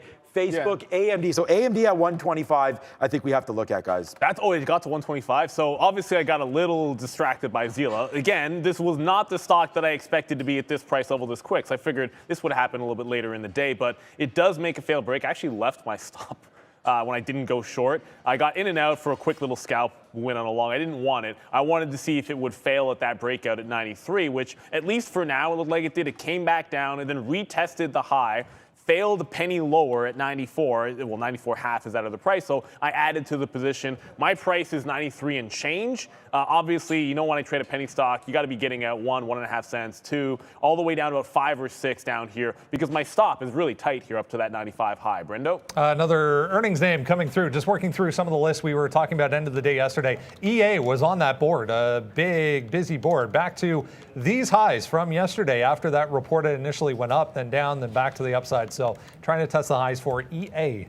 Ooh la la, more game makers. Forgot about more them game too. makers. So Okay, so we're going to take Microsoft off 310 here. You know, my favorite stock to trade. We killed this name yesterday and the day before, and the day before, and the day before. So we'll look to see if we can do it again. It's hovering still above. Again, this is not going to work. Like, if the market fails, we're going to get out of 310. I don't need to sit here and like baby this trade at all. But if it doesn't work right away, then we're going to get out. The NASDAQ just keeps on plummeting through and through. Like, as AMD gets hit here, obviously a lot of these other names will get hit. You've seen PayPal, Microsoft, the best of breed. I don't think it deserves to obviously be getting cranked as much as it is today in this market, because we're already up to 313. Now you're testing 310, but hey, man, things are getting pretty nasty here. GM, the only one that we're winning on. Let's average into our softie, but this is coming right down to 310 right now. Yuck. It's probably going to break that level, and then that's that, man. Yeah, right now it's pretty ugly in the NASDAQ. Even though we're still up, like, it's funny to say we're that. At 15,000, by the way. I know. Yeah. I know. We're up 0.25. We're above 15,000, but maybe we're trending towards 15,000. That could be something there. I didn't have a bid down there. Should have, as we were talking about softie. Yeah. So now I got, like, I'm not adding to. Well, you won't see a new position for me because I just got PayPal in front of 130 at 131. So I'll risk $1 in slippage on that bad boy. And then Zila, like I said, I got into that short, but PayPal, like, it's just, like, it's crazy. Like, it just made it, it just broke the low, tried to hold. I mean, it kind of held right here at about 130.62 and is jamming back to the upside. As weak as this has been, taking something out in front of this consolidation makes sense, and then just see if you can't let it ride. There's just so much room for this to go. And I'll go back and check in on some other positions. I did get that next leg out on Clover. I said, once it got in front of that 275, that'd be the next leg out. So we did go ahead and do that. Lucid, I'm trying to hold. It broke the low of the day. So I'm holding Lucid through that low of the day break. That short has worked out perfectly. And again, it's just you miss the curl and fade and just retest that level. As long as it holds 30, in that moment, it's a very, very tight stop. And then if it turns, wait for it to reject and then get into the trade. So that's working. OLB is the other one that we're in here. Why do I have half a dozen stocks? And then 225 has not broken, so I'm not getting anything else out unless it breaks that 225 level. Come on, PayPal. Like, The market is just tanking, man. I mean, it's trying to bounce, but I'm telling you, the market's so weak. I think that's the problem. Finally. The market is what's, like, you should be able to bounce $2 when the stock is down 17 or 18, right? Like, you'd expect there to be a little bit more juice to this bouncing back. I'm only asking for $1.50 on the first leg. I'm going to try to take some pain out here on Facebook as we got a nice average in there. But look at Softy, guys. Yes, Softy, $1 now. Go Softy, man. It's hot dog time.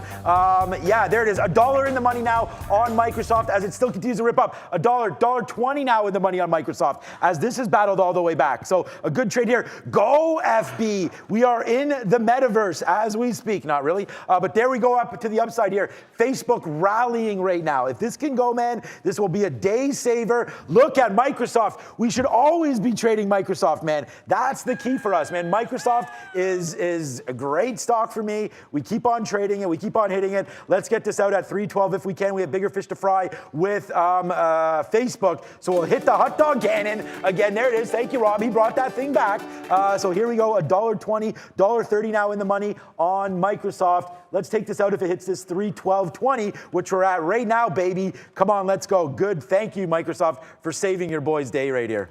Yeah, and I'm about to take my first fill out on Zila. I'm waiting till it gets down to 91. Like, I'm short at 93, right? So I wanted to go a couple of cents for that first move. PayPal just got to 132. It was $1 in the money. I said, like, just give me like 150 in front of this high here, and it starts to turn. Now, if it holds a higher low, this could be the turn. So I canceled my offer, and if it gets back into that range in front of 133, I'll kind of play it by ear. It's kind of crazy to say. Managed to have 2 longs and 4 shorts, and they're all somehow in the money at this moment. I guess we got some decent levels. I'm not going to be taking a trade in DWAC, even if it pumps to 85, not while I'm holding the 6 other positions, but DWAC is looking like it's trying to head back up towards the high of the day, but the only thing I can say that's doing that, at least at the current moment. But PayPal, that's the interesting one here. Everything else feels pretty secure, got my stops in, but PayPal 130. The reason I want to pay attention to it is if I get stopped out at 130 and it immediately retakes that level, that could be one of those, you get stopped out, just jump right back into the trade, because the bottom on this, and it's not about always chasing bottom, but the bottom on this is going to be a huge opportunity. I just want to make sure we get a shot at it, or at least a couple of shots at it. Man, wow, like in what was a horrible trade, Facebook, we are now saved, man. Like, we are saved by all these average ins. We are saved by getting some outrate there. Hopefully we'll be saved again by getting some outrate now, as we are $1.20 in the money now off of these bottom picks, right? And so share size appropriate for you guys, but for me, I took a shot at 320. My stop was 319. We just didn't get a chance to talk about that. So that's still my stop. So if we do, I'm going to take another piece out right now. If we do get back, I mean, this has been a monster trade for me. If we do get back upside, then obviously we have a target here of 324. I'm waiting here at 323 to get a piece out if that can come through. How high did Softy just go there? Oh, still going, man. Look at Microsoft. Look at this buy on Microsoft again, guys. 310, like. Yeah, wow, saved is all I can say today. Palantir didn't save us, though. Palantir was a shit show. That was buy, out. We got a nice out right there. But after that, we tried it twice and failed both times. And right now, we're just struggling a little bit here to get going on Palantir, which is fine. The market's struggling as well. So we may not look at this anymore. Good pickup there, Neil, on PayPal. It gave that, look. Did it? Yeah, I was watching. I was going to talk about Zila next, but here's the thing with PayPal. Even in that market bounce, it does get right into that cluster. I do get about $1.25 instead of $1.50 because it just keeps rolling over. It goes $1 in the money and keeps on rolling over. So I want to put myself in a position to rinse and repeat at a better price if it can bounce off 130 again. But that's how weak PayPal is. The other one, and look, I didn't ring the register because I think, until that one actually breaks back out, I'm not really counting that as picking the bottom. But we're back down to this 90 level on Zila. So the turn did come. Remember, I canceled in front of 93 saying, look how fast it's going, and wait for it to challenge that level and maybe fail past it. That's what happened. And now you're coming back into VWAP. So just like yesterday, it's a VWAP retrace. I'm at half the position now, looking to get some more out in front of 88. GM, which is the only other long that I have, that got to VWAP, and the market was looking pretty strong at the moment, so I canceled my order at VWAP. It's putting in a higher low. That feels like it's the right call. If it's going to hold 53.5, I can easily see GM recovering up to that 55 level. So I'm going to stick an offer in front of that price and see if we can't get a bigger recovery there. But PayPal, wow, it's like it might not hold that 130 level, guys. It's right here coming down. 120 somehow is going to end up being a thing if that breaks. Oh, man. Wow, this has just been such a fun day to trade. Needless to say, guys, I hope you're having a good time with us. Wow, just very, very violent. Neil trading some nice names there, and we've had a wild ride here with Facebook. GM will go again, man. GM, I don't know, dead cat bounce? I don't think so, but there it is for you right there. GM right there, nice little bounce off that bottom. We just took it out. We are light now on GM, so if this one continues to go, that's great. But PayPal. Here's 130 right now. Yeah, PayPal. Okay, go ahead, Daniil, because I don't have anything. Yeah, 130 right now on PayPal. I just reloaded some shares in front of that 130, and I'll try. Look, I'm going to scalp some of this off because the sell pressure is crazy. If it gets back to 131 and change, that just almost has to be taken. Given the way it's attacking this level, it feels inevitable that it's going to break. So any bounce, I'm going to take some profit. It's short sell restricted. I was about to say the only reason it hadn't already broken was because it was short sell restricted. Now remember what I said. If we get a fail break downside that cannot get through like 129.50 or so,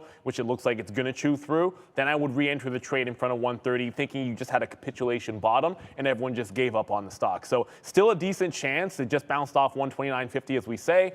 Get back in only if it reclaims 130. And I kind of wanted to look. Nope.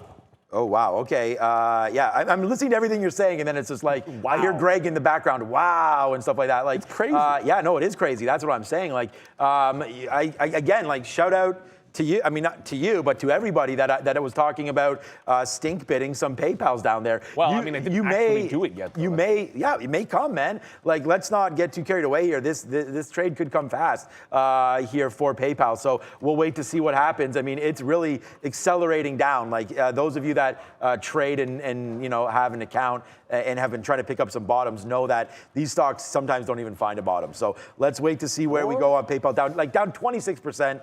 Just nasty. Like I said, like someone needs to resign or someone needs to do something to these guys here for PayPal. It just takes 130 again. We didn't average into PayPal, but into Facebook, but that was a good takedown there. 320.50. We were waiting at 320.20 again. So we missed out on that one.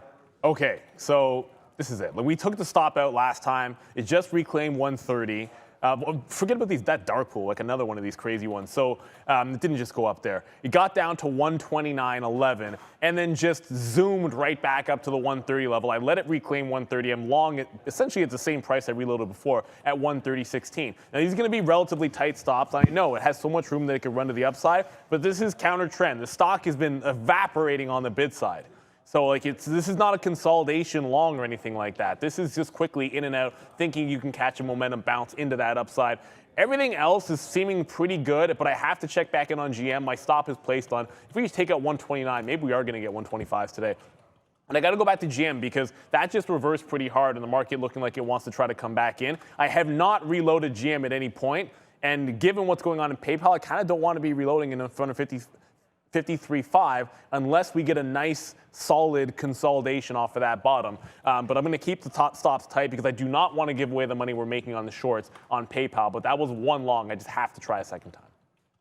Yeah, we're still massaging this PayPal trade, or sorry, this Facebook trade, as we just take another 321 there. So we just took another 321.01 actually, so almost right on the dot there. So if we can get this out for 70 cents in 1 minute, we should probably do that. So we just bought some more. There it is. Yes, sir. Okay, like I'm not going to fire off any cannons because I have a lot more invested here in Facebook and thinking that this is going to go right back up to the upside. So we'll hit cannons when we're making a lot more than what we're making right now on this name because we need this thing to go back to the upside. And I feel like if the NASDAQ goes, that's great for us as well, obviously. AMD, I finally have a trade here, 127. We take out 127, we're going to go long on this name. We have a bottom of 125. I'm not going to expect it to get back to 124. So this is $2 worth of a hit on a 127 move upside. We're already long Facebook. If the NASDAQ goes, we're going to be absolutely monstrous. So let's join that party here with AMD. Taking out VWAP right now, 126.75. That's a great level there, so we got to get by that, and then we'll test out 127. I just want to use 127. It's not really a technical level. I'm just showing you these lines. 127, let's see if it takes it out. We could have gone 126. I just wasn't sure what this market wanted to do. And here we go. Let's take another piece out right. Oh, we're waiting. Let's just take it out right now. Okay, there we go. Cancel my 322s right now. Okay, so there's another out for us on Facebook, yes.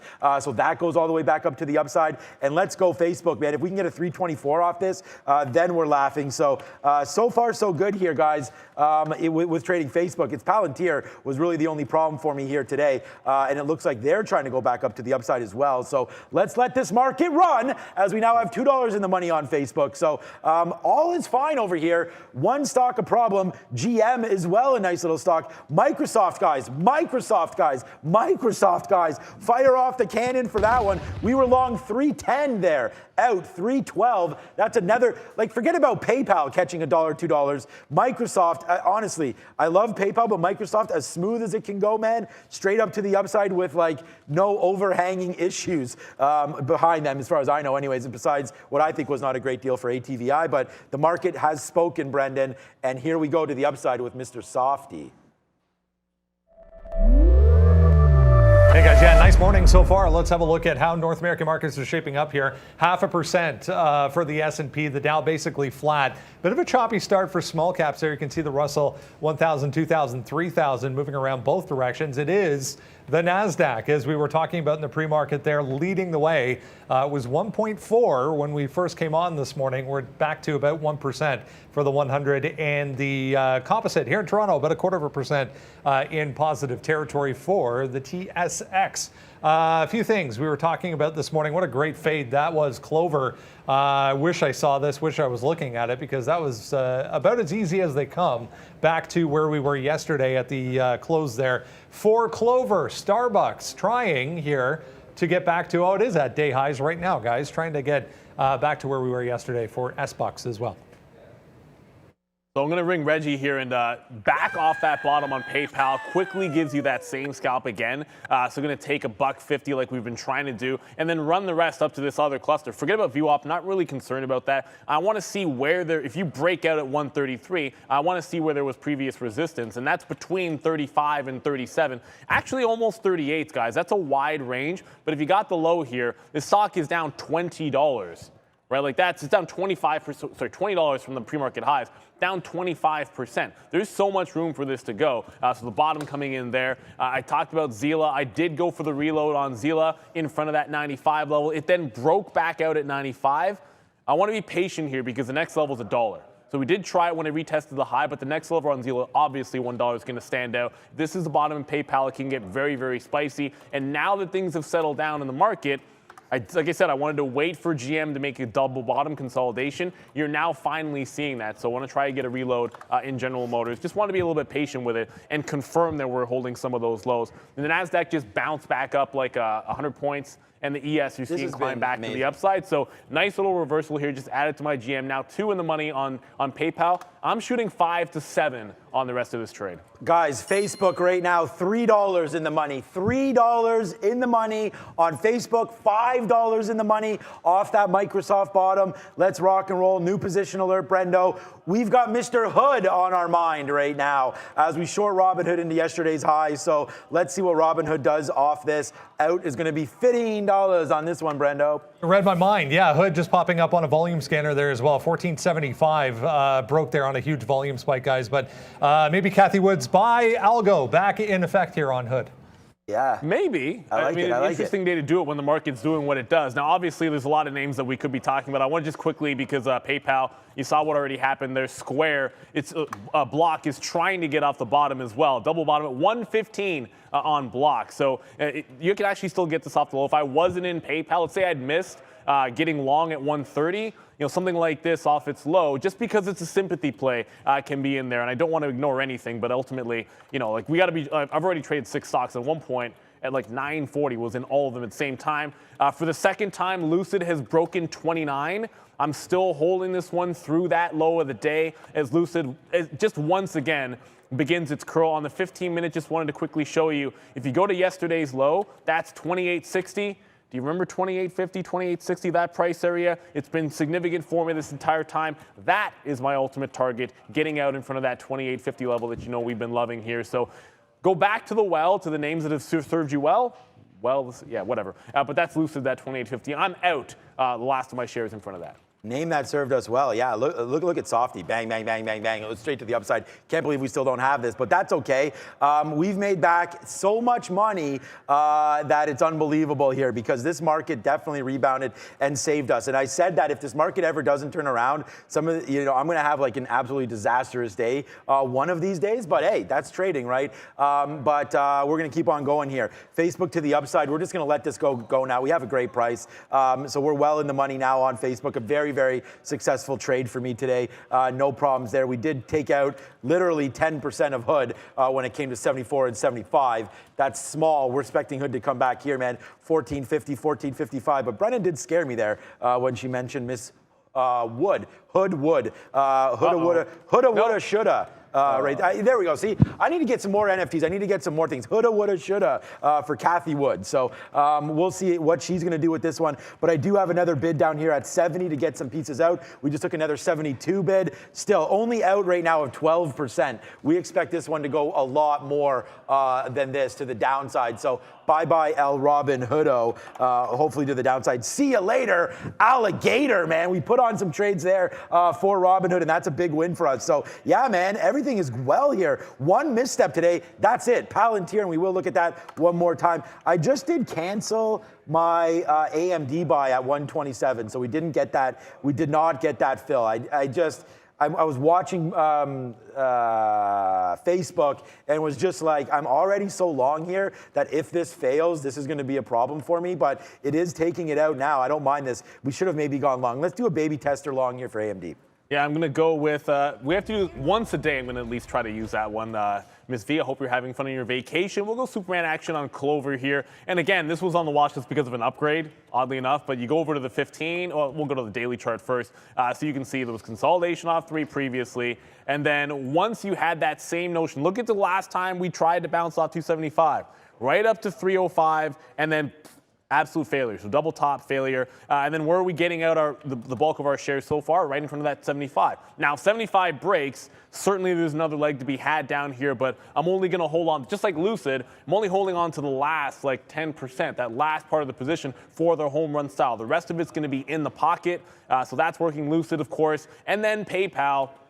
Guys, so we're holding on to PayPal. We're now at 134, trying to get to VWAP. A lot of times I'd be offering in front of VWAP here, but I'm looking at that last consolidation up here at that 137. So between 35 and 37, that's the target for the PayPal long. It was 2 cracks at it. The 130 the first time we took 131s, and then the failed break at that 130 level was the one that looks like it's going to be the jam. So PayPal reversing, still down 24%, let's be honest, guys, getting crushed, but finally reversing here nicely.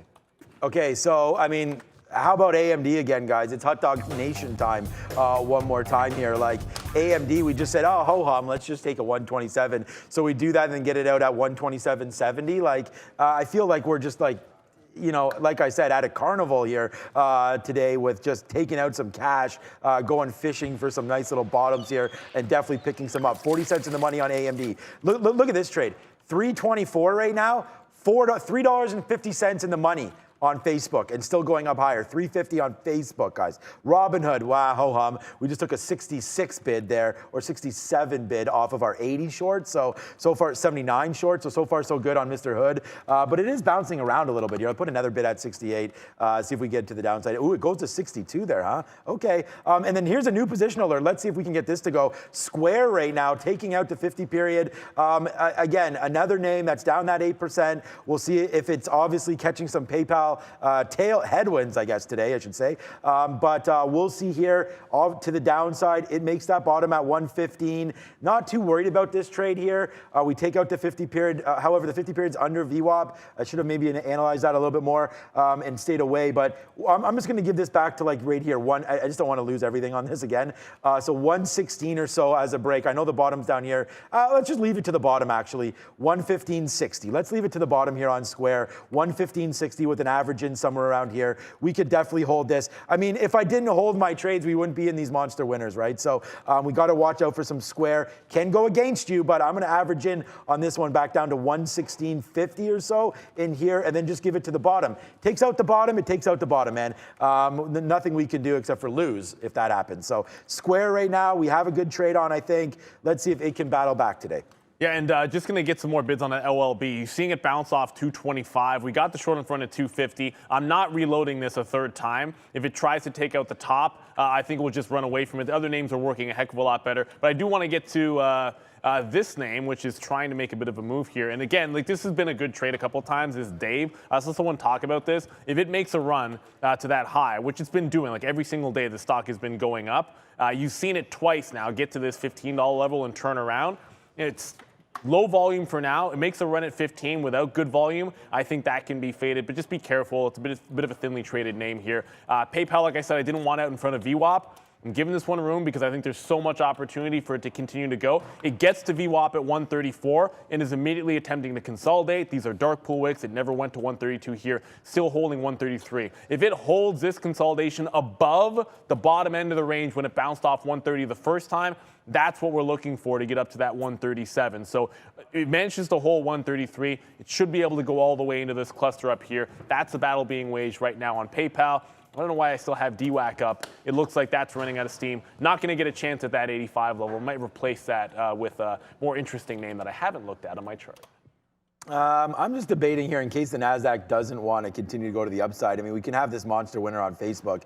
We already have it. It's 350, and now it's almost $4, but we need to break above here. So that's, really where the concern is for me right now. There we go. So now Facebook's starting to go upside here. So let's see if this goes $4 in the money on Facebook. I'm embarrassed to look back at Microsoft as that's 315. We had that bottom there, and we were pretty happy, guys, being long at 310.70 and taking it out at 312.25 there. But yeah, okay, maybe a misstep on getting out of that one a little too early.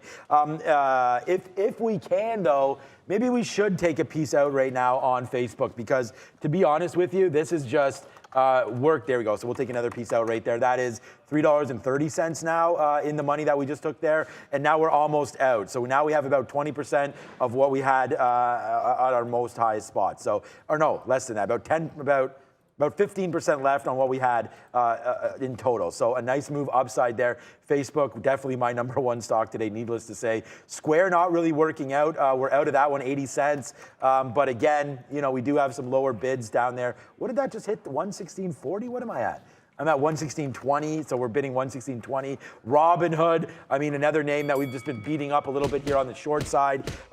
Same thing as yesterday, man. We waited to get patient yesterday, and our short yesterday was right into here short, which was great. We waited till noon for that one to the downside. So right here, it comes back up to that 1480 level, and we take that 14 cents in the money now on Robinhood. And just going to go back to GM. Didn't update you guys this one. We took the reload on General Motors. We had one scalp trade. Got greedy not getting it out in front of VWAP. Reloaded in front of the low of the day. It broke the low of the day, so I'm now out. Keeping the stops relatively tight on this name. Again, it's sort of counter trend. It still has a chance, looking at the 15 minutes here, it still has a chance to hold afternoon lows. You're seeing it start to accelerate down to 53. So if I want, I'm not going to, instead of holding it all the way back to 53, we get out when it breaks 53.50. And if it can bounce off that 53 level, we'll just re-engage the trade there. So that's General Motors. I just noticed that Clover was getting a bit of a bounce on me. Or is it? Maybe I'm wrong about that.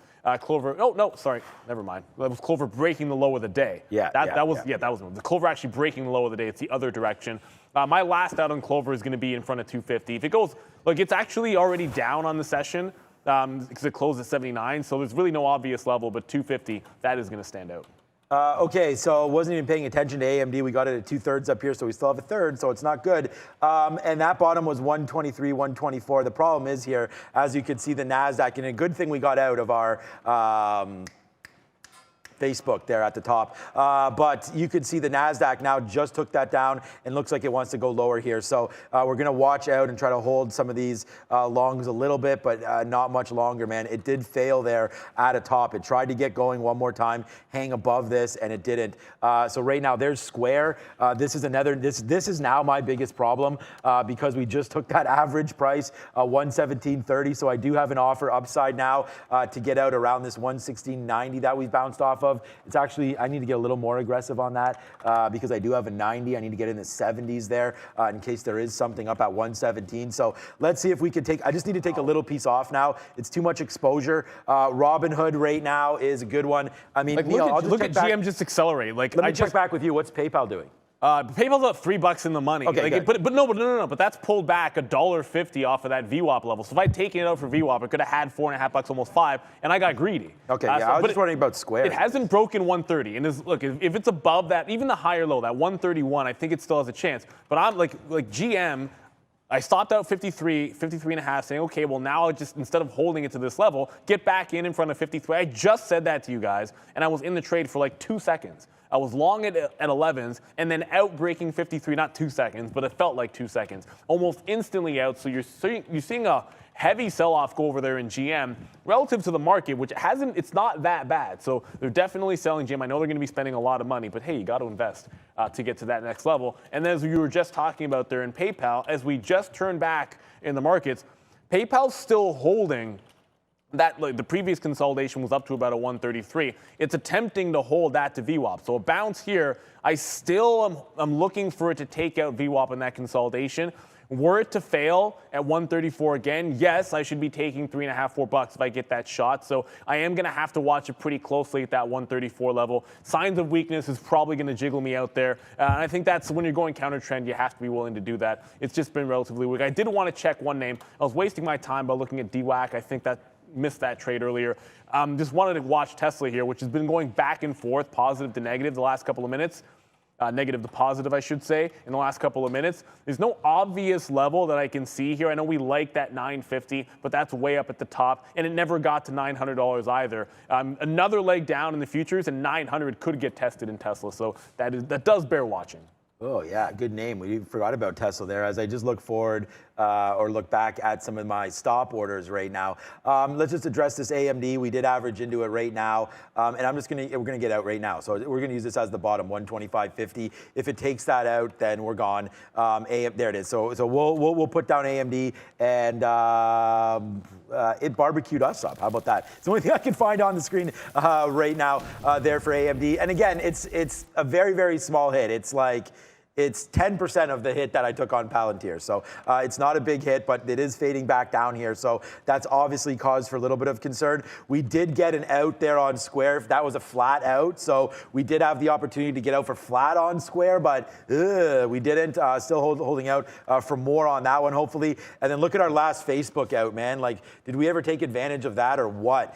So now we'll just hold on to a small piece of Facebook. I mean, it's going to matter if it comes to the downside. But like I said, we have about 12 to 15% left of our position on Facebook. A lot of outs right here, man, obviously to the upside. And then we were like, you know what, let's just take a piece out, because if it does come back down, as the NASDAQ looks like it does want to, man. I mean, it tried to go back. It didn't take out the opening high, and now it's right back in. Square short was really the play off the open here today. When we knew that there was negative news with PayPal, we definitely should have hit this right here short, 120.80 there on PayPal, on Square. It went up, and then but look at 930. Yeah, right here. I know, that's what I mean. This is a great area, right into the pre-market high there. So Square short was really what was in. And right now, we're just going to play this long off of this 115. Because we got out, we can get back in somewhere down here. So I think we'll probably do that. But yeah, right now we're out of the money, 70 cents on Square, which is really nothing, but we're in the money at least on Rob. Look, it's worth noting here, like we just, on that little dip that we just had, I have a 60-minute up that I kind of watch for the futures as well, but I also do a 15 on the other side here, so I do watch it on a lower time frame as well. But it tried to bounce back up off of 15,000. So that last little bounce was well in front of 15,000 on the NASDAQ. So it's really trying to make a second push. And this is where, you know, push comes to shove. I'm trying to get out the last of my Lucid in front of 28.5. I'm sitting at 28.61. If this ends up being a low in the market, I'm sitting here thinking that could be the case with the PayPal trade. There's no reason to get greedy over 10 to 15 cents here. So I am canceling my Lucid and sort of noting to myself, okay, I have OLB, I've got Clover to the short side. Lucid is so close to that level that if we're going to bounce here, why am I fighting over the next like 10 to 15 cents? So I'm going to exit my Lucid. Well, of course, as I say it, I try to get 91s there and it starts to scream the upside. I'm going to sit on the bid. And overall, the market should come back into me here. The trend is pretty good. But as this is going on, this is the bounce I'm talking about. You're now at VWAP again here on PayPal. So when push comes to shove, if it cannot push through here, I'm just going to go ahead and try to take like the $3.5 to $4. It tried to get through 134. It just broke it again. It got to 33s last time before failing. This time it doesn't even get that far. So I'm going to go ring register on PayPal. I just have the feeling I have about the market right here is I'd feel like more of a sucker if this came back all the way to break even at 130 and took out the lows than if we screamed higher on PayPal and it got the 137. It just feels like making profit on PayPal will be my best stock of the day just because we got it off the low. But there's no way that I actually wanted this to come all the way back to 139 or 129. That would just be such an ugly trade. I've seen it resist here twice at 134. The market's having trouble getting off the low, so I'm going to ring the register on PayPal. It took a lot of patience, and clearly, it should have been this short. Clover short was good. Lucid short was good. Anything was good. PayPal, that's the one at 140. I was looking for a failed break to try to go long, and it's hard. You can't really do both those trades. You're looking for one or the other. Had I been looking short, that would have been the day right there. I'm also out of Lucid, so just Clover and OLB left on the tab for me to the short side. Yeah, we did go right into the money again on Square, but we're not. I mean, it literally went into the money about 15 cents there for Square. So we're not taking that out, but it did resist again there. I know Neil just talked about PayPal, but Square just did resist that 117. So there was a drop off spot there. If you guys can hit the like button, let's do that. Let's get the likes going. Remember, it's not our show, but Prad's show. He's going to go blonde today if he gets that 3,000 likes. So we got 2,500 or so yesterday. So let's go today. Let's start hitting the like right now for our show as we go. Yeah. He just did this. He's like, what? We're just talking about the deal, right, Brad? It's still on today, the 3,000 likes. So hit the like for us, guys, if you can. How many likes do we have right now before we throw to Brendan? 1.6, 7,000 watching, only 2,000 likes. Let's get that going, guys. Let's see if we can get to 3,000 likes right now. Brad doesn't want it, as you just saw on the show, but I think Brad would look very handsome as a blonde. So Ms. V will hook that up. I agree. And I know you want to see that. So let's get 3,000 for our show, plus 3,000 for Prad's show, and let's break some records here today, guys. So with that note, we have OLB on the big screen with Brendan. It's a small cap recap kind of day. I think it should be like that very white blonde as well for Pred. That would come across very well. OLB here, guys, 25% still. Yeah, I mean, it's been so quiet this entire start of the year in small cap land. Here we go again. Back and forth we go. 260 at the top. 225, 220 seems to be support right now. That's 240, the original resistance there on the pre-market move. Not really doing anything, just kind of chopping around, going sideways really for OLB. The other one, MDJH, trying to roll over again. I had way too much of this at the open, so I had to get out of it on the way up to VWAP there. It touches VWAP, rejected hard, breaks 250. We're back to day lows. On MDJH, going to hold that one as long as I can today. But that's really much, or pretty much it for small caps, guys. Back over to you. So someone in the chat was just like saying, Auntie from Leicester says hi. I do have family in Leicester City, so if you are family, just say what's up. I'm not sure who you are. I saw the name there, but I had mentioned before, shout out to Leicester, great city. But you know what? And we talked about this yesterday. In the World Cup, if Canada meets England, then I don't get to cheer for the team that I usually cheer for. I get to cheer for my home country. I'm pretty excited to be able to do that. I think it'll be a heck of a lot of fun. A lot of names trying to make some bottoms here, and Clover trying to take out that bottom. So I decided to hold on to Clover. And again, it's like, what are you going to decide to hold on to the shorts of? I decide Clover and OLB, more the small cap type names, and take the profits and everything else. We'll see if that ends up being the right decision. So far, it might have been the wrong call on PayPal to get out. The market is making another leg to the downside, and that's what I was afraid of. So we did take it out of VWAP when it looked like it was going to fail. But I'm not, like, if you go long on something like this and you get a win, I think you got to be happy with the overall trade, even if you could have had more. And that OLB, this other small cap, it just broke VWAP. Now, it's not above 240. It's not retesting 250. I'm not reloading this at the 244 price. The new high of the day is now 260. So that's not a reload at 250 for me. I only hold about like a third of the position left, and I'm going to be getting out in front of this new low at 225 because clearly it's catching a bit of a bit. But the market's rolling over one more time here. If Clover can't break the lows further, then it's probably time to cover. And here we go, a little bit of diamond hands, although I wish we had a little bit bigger diamonds on said hands. But you could see Robinhood just one in, multiple outs all the way to the downside. So we're still in this trade. Like, we still got 30% of this trade on for Robinhood. So that's why I'm considering this diamond hands as we're holding it out, coming back to the downside here for Robinhood. Maybe its best days are behind it. Now. So we'll see. I'm going to take out here 1450. We'll see if that does come into play at all. Yeah, this market is not treating the longs kind. We got out of the way here of Facebook, thank God, or sorry, of AMD, thank God. We're still in the way of Facebook. But, you know, AMD, good thing we got out of that. Now retesting some of the bottoms again here on AMD. We did average into Square, but, you know, again, this is fine. We're out 60 cents on Square. Like, not a big deal. It's just, it is disappointing because obviously we were sitting here hoping that Square would bounce a little bit off these bottoms, which it did. We just got a little excited there thinking that the market was going to go, and I think we did a good job of getting some out there. But again, if we tip down below this 1540 or 1550 level, which is the low of the day, then we will have to get out of Square. We are actually waiting to average in to Facebook. I like these levels down here at 321. I think they have reasons to go back up because I feel like their quarter is going to be an absolute monster as well. And then I've not bought more Google yet. Oh, wow. Google, look at this, Neil. Only now down, or sorry, only up 6%. Remember I said like, oh, if Google's only up, or it was AMD too. I was like, oh, if they're only up 7%, would you be happy? And I was like, yeah. So Google's still up 6%, but wow, what a move down. So that makes me think, what is AMD still? So they're the same. They're both retraced a hell of a lot to the downside. So watch out here, man. AMD again bouncing a little bit. Unfortunately, I'm really invested now into SQ. So we'll wait to see if I can get blocked out of this, it'll be down here at 115.50. So that'll be a loser for us. But right now, Robinhood is still, wow. Look at Robinhood, man. Yes, sir. Excuse me, as we try to chug the water. We're already at our 11 a.m. level, so we'll see if we can well, it's almost 11 a.m. now. I didn't even realize the time. But let's get out of some more hood here as we continue to make moves to the downside. 43 cents here for Robinhood. And a couple of things.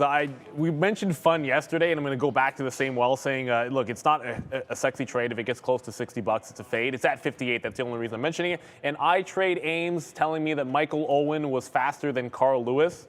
Come on. You know he wasn't. Michael Owen was fast. I actually, in my prime, I'm pretty sure I could be close to Michael Owen. He's super fast, but like track fast and fast, those are two different things, man. There's track fast and there's athlete fast. And Carl Lewis was a different level. Well, Carl Lewis was also hyped up on drugs. Well, it's 100-meter sprints. Like everybody in that race was. Yeah, and the only guy that gets dinged for it. There's a great documentary on that Seoul race in '88 because like out of the 8 guys in the final, one of which was at my birthday party when I was 8 years old, or 10 years old. Show us a picture tomorrow. I've been trying to find one, but so one of my dad's best friends, anyways, Desai Williams married into the family, so he was like, oh, he's in the town on my birthday, and he kind of stopped by and he signed some autographs. But anyways, that's neither here nor there. But there was two guys that were actually clean in that race. One dude from Brazil and one dude from America. Everybody else. Oh, it's probably because they didn't test those guys. No, legit. Oh, they did? There was 2 guys known to be relatively clean, and that was in '88, man. Like, think about it. Like, it's hard to trust track and field nowadays. That's what I'm saying. Like, you kind of know what you're getting. What was that? It's too bad about that one. What was her name? She's really popular. She had the marijuana. Her mom or dad died, and she was smoking some. Sha'Carri Yeah, Jackson? Richardson. She's amazing. Yeah, and she was supposed to be like really hype. She's amazing. Yeah, but no, what it's supposed to be. She is going to, like, don't get me wrong. Like, it was horrible what happened to her, and like, who cares, man? Like a little bit of you know what, as if that's performance enhancing. Get out of here with that nonsense. She's gonna win the next Olympics, so it doesn't matter. She'll probably be too old. She's like 21 years old. That's too old. Okay, so hair color right now. Thank you so much to Nick again. Nick is really, really pushing this, man. Nick really wants Brad to go. I think. But you guys, we've already outlined the plan. A word that you're looking for there, I think, Brendan, was platinum blonde. Like, I think we got to get him to like that platinum blonde. Look, man, as long as it's Miss V though. I'm not that picky. Miss V is the one that's going to be. Blonde is blonde. Miss V is going to be controlling the blonde. So whatever she wants, but let's go blonde on with Trader Prad. Get to 3,000 likes. How many do we have right now on this show? We got 2.3K, so we're going to get to 3,000 here. Guys, please hit the like button, 6,500 watching. Okay, we're back in right now. Thank you again, Nick, man. That $50, that means a lot to us. Trust me when I tell you that. That's a great super chat, and we love you for that. Thank you so much, Nick, for that. Okay, Robinhood, man. If you want to go short, I don't know if you had any shorts that had won overly today. I know you have Clover. Every short. Clover's a good one, for sure. Clover, Lucid, OLB. Okay, Lucid, those were all easy ones this morning. Perfect, yeah, Lucid and Clover, big ones. I don't know anything about OLB, but there it is, Hood, a nice move to the downside. So obviously, in a sick market, that's why I asked about those shorts. In a sick market, you want to try to find stocks that are to the downside, which that reminds me, what is Rivian at? Rivian, I think, needs to be, I was going to say, if it's near the $58, $59 level, that's a level that I like for Rivian, but we're not there yet. Kill him, Brendan. Another earnings name, guys, worth mentioning here, EAT in New York up decently on the day, just trying to get back above 38 and hold above 38 here. This is Brinker, which is Chili's parent company. They reported better than expected results as well. not just eat. Yeah, actually, I didn't mention Lucid, so we'll do this one for Lucid because we did get that last out. And again, sometimes playing inside of the range is what we look for. Lucid gives you that push back into 30, so when you're looking for that pop and fade type of idea, it came right back to 30 at the open. You can see yesterday's price range. It's pretty clean, right? Like you go down, once we take out that low around 29, you're looking for that 28.50, which is historically a good level. And why 28.50? You go back to the daily chart. Remember when we talked about this last week? You had that flush through this 33, that massive gap from back in October of last year, all the way into 28.50 was this is the high of that same consolidation. So you go back, look at where it broke out. That was the gap that got retraced. So when it tries to bounce back to the upside, can that previous breakout price, can that turn into new support? And then that's what you look for. Like again, you're going to pick some of these prices, and like they can be out of thin air. You can go off momentum. I like to look at historical prices on a higher time frame for target areas here. So we're going to jam out of the short on Lucid in front of that level, anticipating it could make a bit of a bounce. We'll see if we're right. PayPal was a good out. It's back down to 132, so ends up being the right call to get out VWAP. Brendo. Coming up in a few minutes here, guys, we're going to talk EV batteries, Canadian manganese coming through. So manganese is a metal that is used in the batteries that are used in electric vehicles. So big demand for the product that this company is mining currently. So stick around. Coming up in a few minutes, as I said, Matthew Alice going to tell us about manganese, guys. Oh, okay. I know magnesium I was thinking about there, but we'll see about that. Very interesting coming up. Excited to always learn about new things. I mean, I think that's the one thing here that we're trying to do. Okay, so Square. Oh, I thought I got out there. I put an offer out because I was like, oh man, this is getting very, very close. So we already got out one time, and then we went back in. Now I'm offering there. I was just, that's, getting, okay, let's cancel this. We just took a little piece out there at 32 or 33 there as it comes right back up to the upside, and then we canceled the rest. I don't want to get out right now. It's just we're long at 49s. It looked like we were about to break 115 there, so I was like, oh, if it can just jump up and we get out for flat, we'll take it. But let's just hold out hope that it doesn't break 115. And if it does, man, I mean, Square's just, we tried it. It's not, we'll be down on it. It's not a huge downward spiral for us on Square, but we just took a piece out there, which helped. But right now, yeah, Square to the downside. And look what else is happening. Like I'm going to assume, Brendan, obviously there's no news on Robinhood, but this has just been absolutely straight fire to the downside. And when I have this many outs, that we put on a decent position there. And we actually, as soon as we took it, it went against us, if you guys remember. So there it is. Like, unlike, and again, maybe unlike other channels, and I don't watch really any other channels.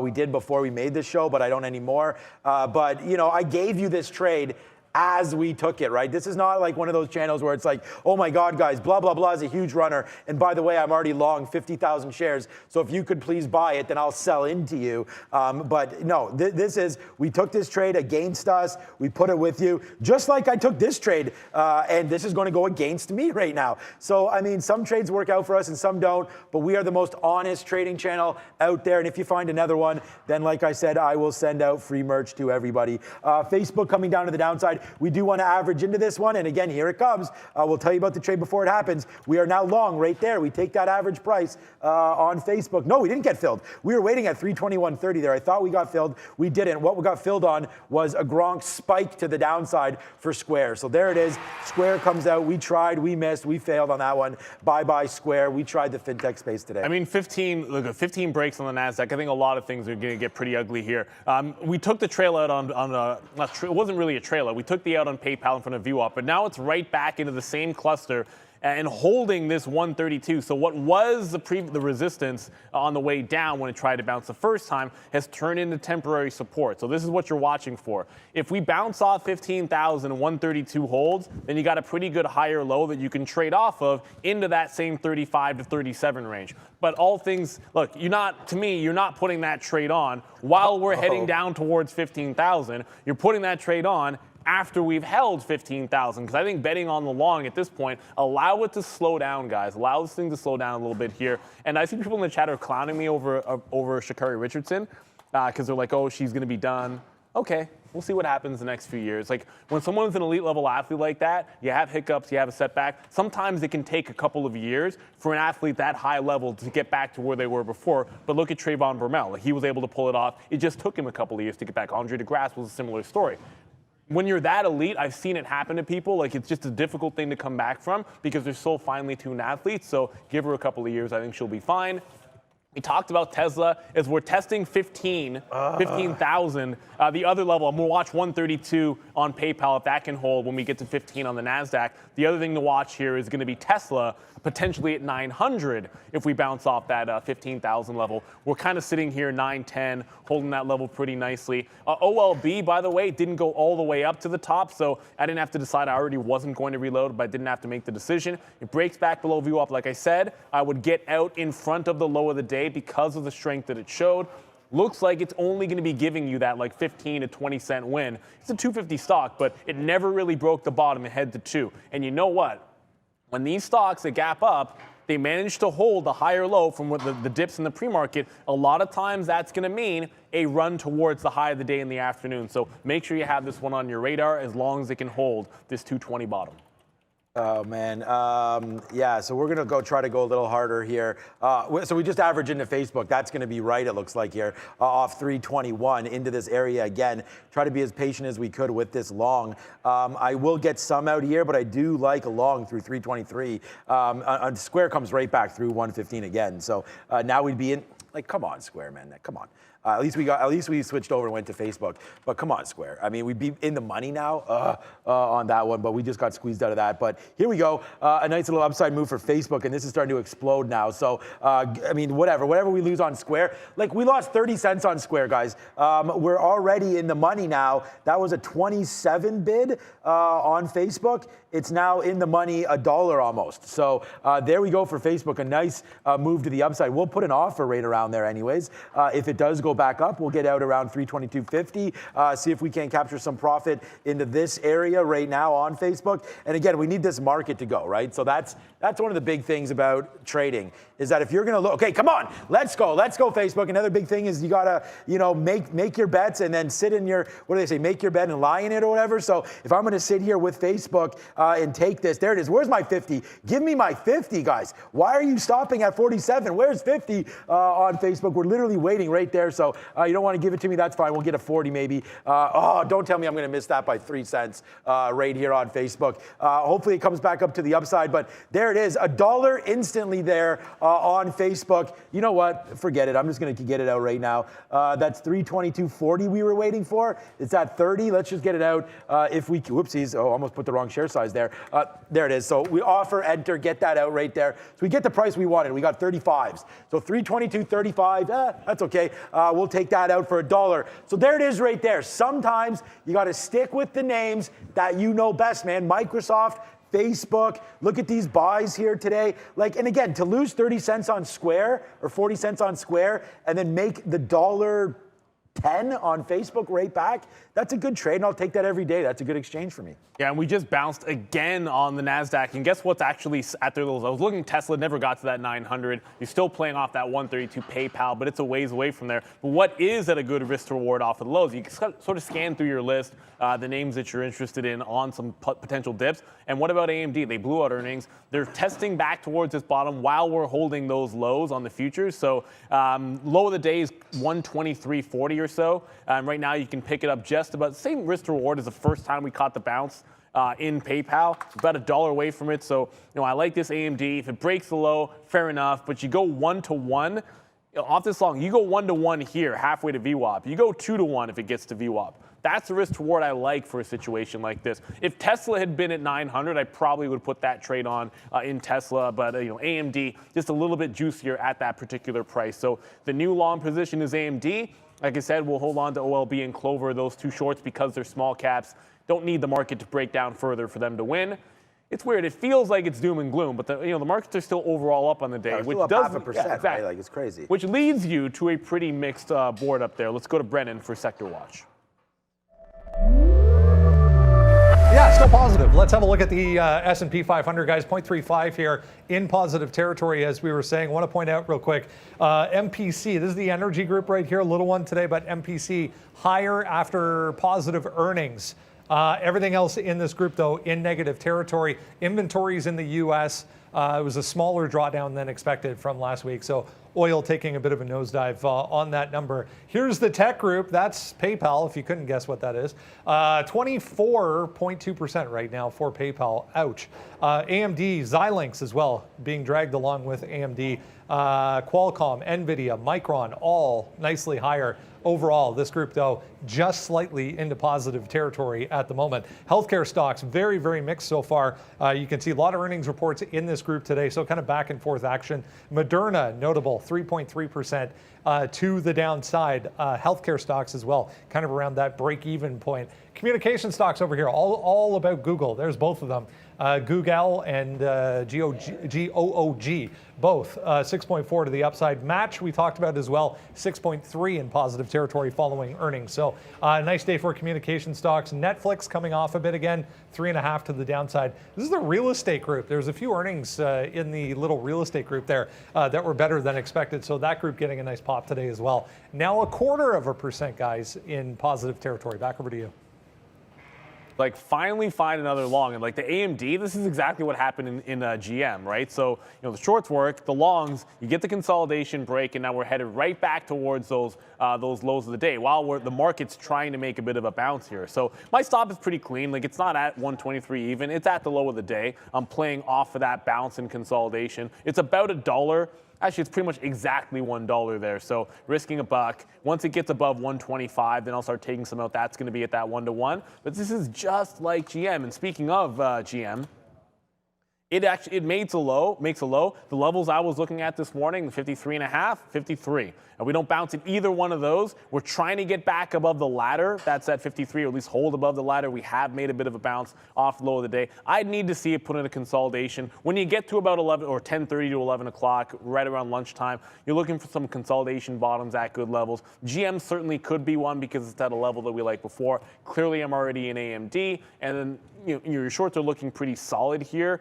Especially if we can roll around. Like anything that's not bouncing, when the futures are bouncing like this, and it's not to beat up on Clover, it just happens to be what I'm in. I'm sure there's other examples other than Clover, but anything that's holding the lows while the market continues to try to bounce back up from here and scream to the upside, that means it's got some relative weakness. That's why I think Clover can have another leg down. That's all. Remember, I went on the rant about Clover, and I was like, they're just upgrading this just so they can smash it. So there you go. He did. Seems to be right there. Sometimes experience matters, and I've seen that happen too many times. But like I said, if I was concerned about Clover, I would have just got out off the open for like a 100% loss or 50% loss on my position, but we're going to hold Clover for a bit here. And again, this is what Clover looks like. Ridiculous move to the downside. And then I told you what happened, man. They come in, they load up down here, they upgrade it today. Everybody thinks it's all groovy. And then right off the open, they smash it right to the downside. Look at these big sell candles right off the open. Like, yeah,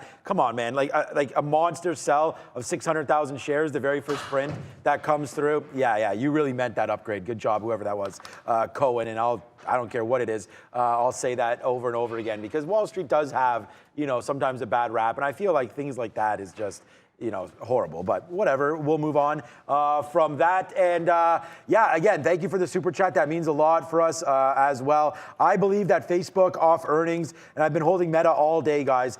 We just scalped that for $1.20. You saw me take that live right there on the show, and I'm really glad that we were able to make that for you because we were battling with that 322.50 level, as you remember, and now we're all the way back down. Oh, update. My worst stock of the day is Palantir, and we've left it completely alone for that reason, and waiting for it to bottom. I believe we may have found one here on Palantir. So I'm going to go long on this name if we're lucky enough to get a break of this 1362.63 level. So as we're going to go to our guest of the day, if Palantir does break above this 1363 or 4 area, I'll be in. Let's call it 1365. So that's my target for Palantir. Facebook still that smooth dollar in Robinhood. We absolutely destroyed that one as well. It is now time to throw it over to the big guy at the big desk with our guest of the day. All right, thanks, guys. Yeah, we're so happy today. We're going to go to the EV battery space. We're going to talk about manganese, which is a metal used in EV batteries, and specifically Canadian manganese. We're happy to have Matthew Alice, President and CEO of the company, on the show for the first time. Recent listing on the NEO Exchange here in Toronto. Ticker at the bottom there, guys, if you're looking for it. Great to have you, Matthew. Welcome. First off, give us an overview here. What do we need to know first off about this metal specifically, and tell us a bit about the company as well. Well, thanks for having me on. Yeah, the metal manganese, it's a bit of an opaque market. It's not one of the sexier EV metals, but one that's, it has been in the lithium ion and NMC battery kind of technology for many, many years through portable electronics. And it is dominated right now. The production of this is dominated in China and in Asia. And the growth, we're seeing exponential growth with the uptake and integration and adoption of NMC cathode technology in electric vehicles, with all the large OEMs rolling out new fleets of electric vehicles. These are becoming the dominant cathode chemistry in these batteries. So that is, forecasting the growth to be, of the lithium-ion batteries to represent 60 to 70% of this as we exit this decade and growing. So a few interesting points here I want to dig into. The first one, we should say, first off, the Woodstock project, which is the company's current project in New Brunswick, the company really aiming to become an ESG leader when it comes to the mining of this metal. Explain, I guess, a little bit about the process involved here when it comes to extracting this metal for the viewers. Well, yeah. So, I think that there's kind of the two pieces: the extraction of the resource and then the processing of the resource. Right now, what happens? There's two main components that impact the environmental impacts, and one is the type of ore used, and then secondly is the processing techniques and that are employed.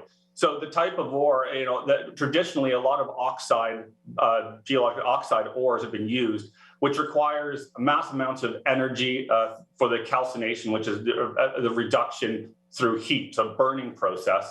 And this is what's employed right now in China on a big scale to create an intermediary product called EMM, electrolytic manganese metal, and that is highly inefficient from an environmental and energy standpoint. And with certain ores, like we have at Canadian Manganese, a carbonate hosted with very little impurities, these can be improved significantly. So, so not only is supply today can be improved, but going forward as to fill the demand gaps that are coming, we believe that there are, easily identifiable fundamental improvements to be made. And on top of that, we're kind of starting from the beginning and have the ability to look at the whole extraction process and how we look at, the energy consumption, the fleets that are used, and the energy and costs associated with taking this resource out of the ground in a more efficient way. You mentioned, to start things off, the domination currently when it comes to this market by China. Talk a little bit about where you see this marketplace going in the near future. This is obviously an ever-growing and the demand for this is just skyrocketing currently with the amount of both vehicles being produced. And I mean, everybody's walking around with a battery in their pocket and a phone right now. So where do we see this market going? And maybe a little bit specifically on how much is the U.S. going to play a part of this? Well, and that's what our biggest opportunity we have identified here is, the U.S. and the Biden administration has made it clear with their executive orders and supply chain focus to develop a domestic lithium-ion battery supply chain. So, to fully realize that goal, the U.S. and North America will need to have secure supply of the critical minerals. So whether that's nickel, manganese, cobalt for NMC cathodes, lithium. So we believe right now in the forecasts for demand and pricing in this market, people look and the forecasters look at what's being produced today and assume that it's going to continue. So the dominance of cathode development will continue in Asia, some growth in Europe. But there is no real forecast for a U.S. participation in that, and we believe that that's going to be very meaningful going forward. And I think that we can play a value role in being a supplier for decades to that supply chain here in North America. It's a great story and a great time to be in this space. Guys, check them out, CDMN. As we said, recent listing on the NEO exchange here in Toronto. Matthew Alice, President and CEO of the company. We appreciate your time today. Thank you very much for having me on. That is Canadian Manganese, guys. Oh, Canada Action. Thank you again for another informative interview. Like we said, traded in Toronto here on the NEO exchange. A lot is sort of going on here. Now, the market's trying to claw back. The last trade I put on was at AMD, but you're going to see 125 here on AMD. This has been sitting here for the last 5 or 6 minutes trying to break out at that 125 level. So I'm going to I actually been sitting on the other side of this trying to get an offer. But if it breaks this, I think it should head closer to that 126 in VWAP. So you kind of have to make a decision. Either you want to be out in front of it, scalping 50 to 60 cents for my current position, or you want it to break back out and give you a little bit higher. I'm going to go with the latter because of the time of the day we're at. It's the same risk. I'm going to give it to that low of the day. But if it breaks, why am I going to get out in the first 20 cents of the move when it's likely a consolidation break like this can head you up to that 126 level? So just a bit of a change in philosophy there for that AMD trade. It's not huge. It's just trying to get an extra 50 cents, noticing that you have a consolidation. So take advantage of maybe some,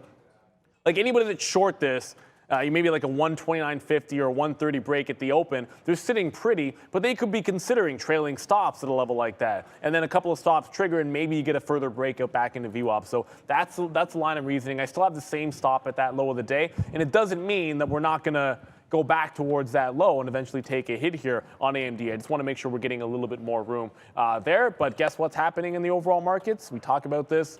Oops. Back to still AMD. Right back heading down towards that 15 level as you see the NASDAQ has been on retracement mode. Still up 0.5%, but it's been in retracement mode since the open. Yeah, the market is tanking there. We just actually tried to get a short on Palantir at 59 and missed it because it came right up to that level, and then the market broke lower. So I was actually trying to get a short there on Palantir and missed it. Went up to 61, but you know what? Let's just cancel. I'm going to cancel everything here because we just got into more Facebook here. So I'm going to cancel all these Palantir orders because now I have too much more to worry about with this. So okay, Robinhood. Obviously, we've cashed out the majority of that trade. We only have one more piece on. My cleanest trade today, one in. That's it. Like, you know, sometimes that's all it needs. They're channeling my inner Arun on that one. And then right now we are back here, another load. So we are reloaded right now on Facebook. Facebook has been a good stock for us. It's my number one. Well, yeah, well, okay, so before this, so Facebook and Microsoft were almost tied, almost to the penny with the stocks that we've won on, but now we're holding this against us. So Facebook goes down my board now of profitable stocks. But we'll wait to see here. We're still profitable on it. That's not what I mean. It's not number one anymore because this is against us right now, 60 cents. So let's wait to see. We still have targets down here of 319. If we break back down below 319, I know it's earnings day and everything like that, and I'm not going to hold for the afternoon for that earnings push. But, you know, we've had some areas of concern down here at 319. That was yesterday close, and then we bumped up aftermarket with Google and everything like that. So right now we're going to have to watch out for this 319.50 or so coming into play here for Facebook. So watch out for that. Let's hold our shares tight here on Facebook. But we do have another bid. So if it does come down a little bit lower than this, we'll take another bid. But why not just take it at 320.50? I'm not even going to bother to wait. So let's put another bid on here. But this market is teetering, man, teetering. Yeah, it's teetering. It's just, look, we break that low. You can see some absolute fireworks. And I'm talking about PayPal, too. Still has a chance to get through that low of the day. Now, it's sitting at 129. I think the quarters are in play if you make a break. The only saving grace I think PayPal has, if we test that bottom right now, is a lot of time lunchtime lows on stocks that are depressed this much have some trouble following through because, you know, all the heavy work has been done in the morning and people putting those stop orders in or getting trailed. All those types of things that cause those fast pushes in the first 10 minutes of the day. At lunchtime, they can certainly be a little bit slower. So we'll see what happens. It's actually holding a higher low for now. I chose AMD, not this. This is actually looking relatively stronger, at least in the current moment. But if AMD breaks low of the day, I'm out. if PayPal holds the low of the day at 129 during lunchtime, I'd be open to taking another shot here, but it would have to be off that 129. Brendo? All right, a few minutes to go here, guys. Let's get you caught up on what is to come later today after the close and tomorrow morning. A lot of earnings once again. Okay, so yeah, another name that I've been buying recently, Eli Lilly. And again, I tweeted out, follow me at TraderTV, Sean. You can find some of the buys. We've been picked up Meta sub 300. That was a good one. Qualcomm could be interesting. I mean, there's a lot of different names. We like old tech. Old tech is new tech, apparently. Qualcomm could be there as well. Other than that, you know, the name that I was looking for, I'll have to find, I don't know where about Salesforce. I was wondering when they come through, because that's another name that I've been buying on these dips as well. But so far, so good. I don't know. We'll look for Estee Lauder. I know Jim Cramer likes that name. Other than Want a beat up name? Other than that, Intel? Lightspeed. Oh, Lightspeed. Lightspeed's down like 4% today. Like they just bounced off like 25. That bottom last week was at $25 or $26 on Lightspeed into their earnings. Like they need, look, you got to have some pretty ridiculous growth to support some of that. Another name like that is going to be Biogen in the healthcare sort of space. So Biogen's another name that's been very beat up. So you know. The potential for big breaks are going to be there in either direction, so you want to make sure it's on your trading radar on days like tomorrow. So I will be watching Lightspeed. We pretty much never look at the stock on a higher time frame. Sometimes we do, but for a day trade, you look for it off of those earnings days, and tomorrow should be very spicy for them. Ooh, man, we're sitting here at 320.60 trying to get more long on Facebook, but it doesn't look like, oh, well, how many likes do we have, by the way? Did we crack 3K yet? No, we did not. So 2.6K. So the plan of action is this.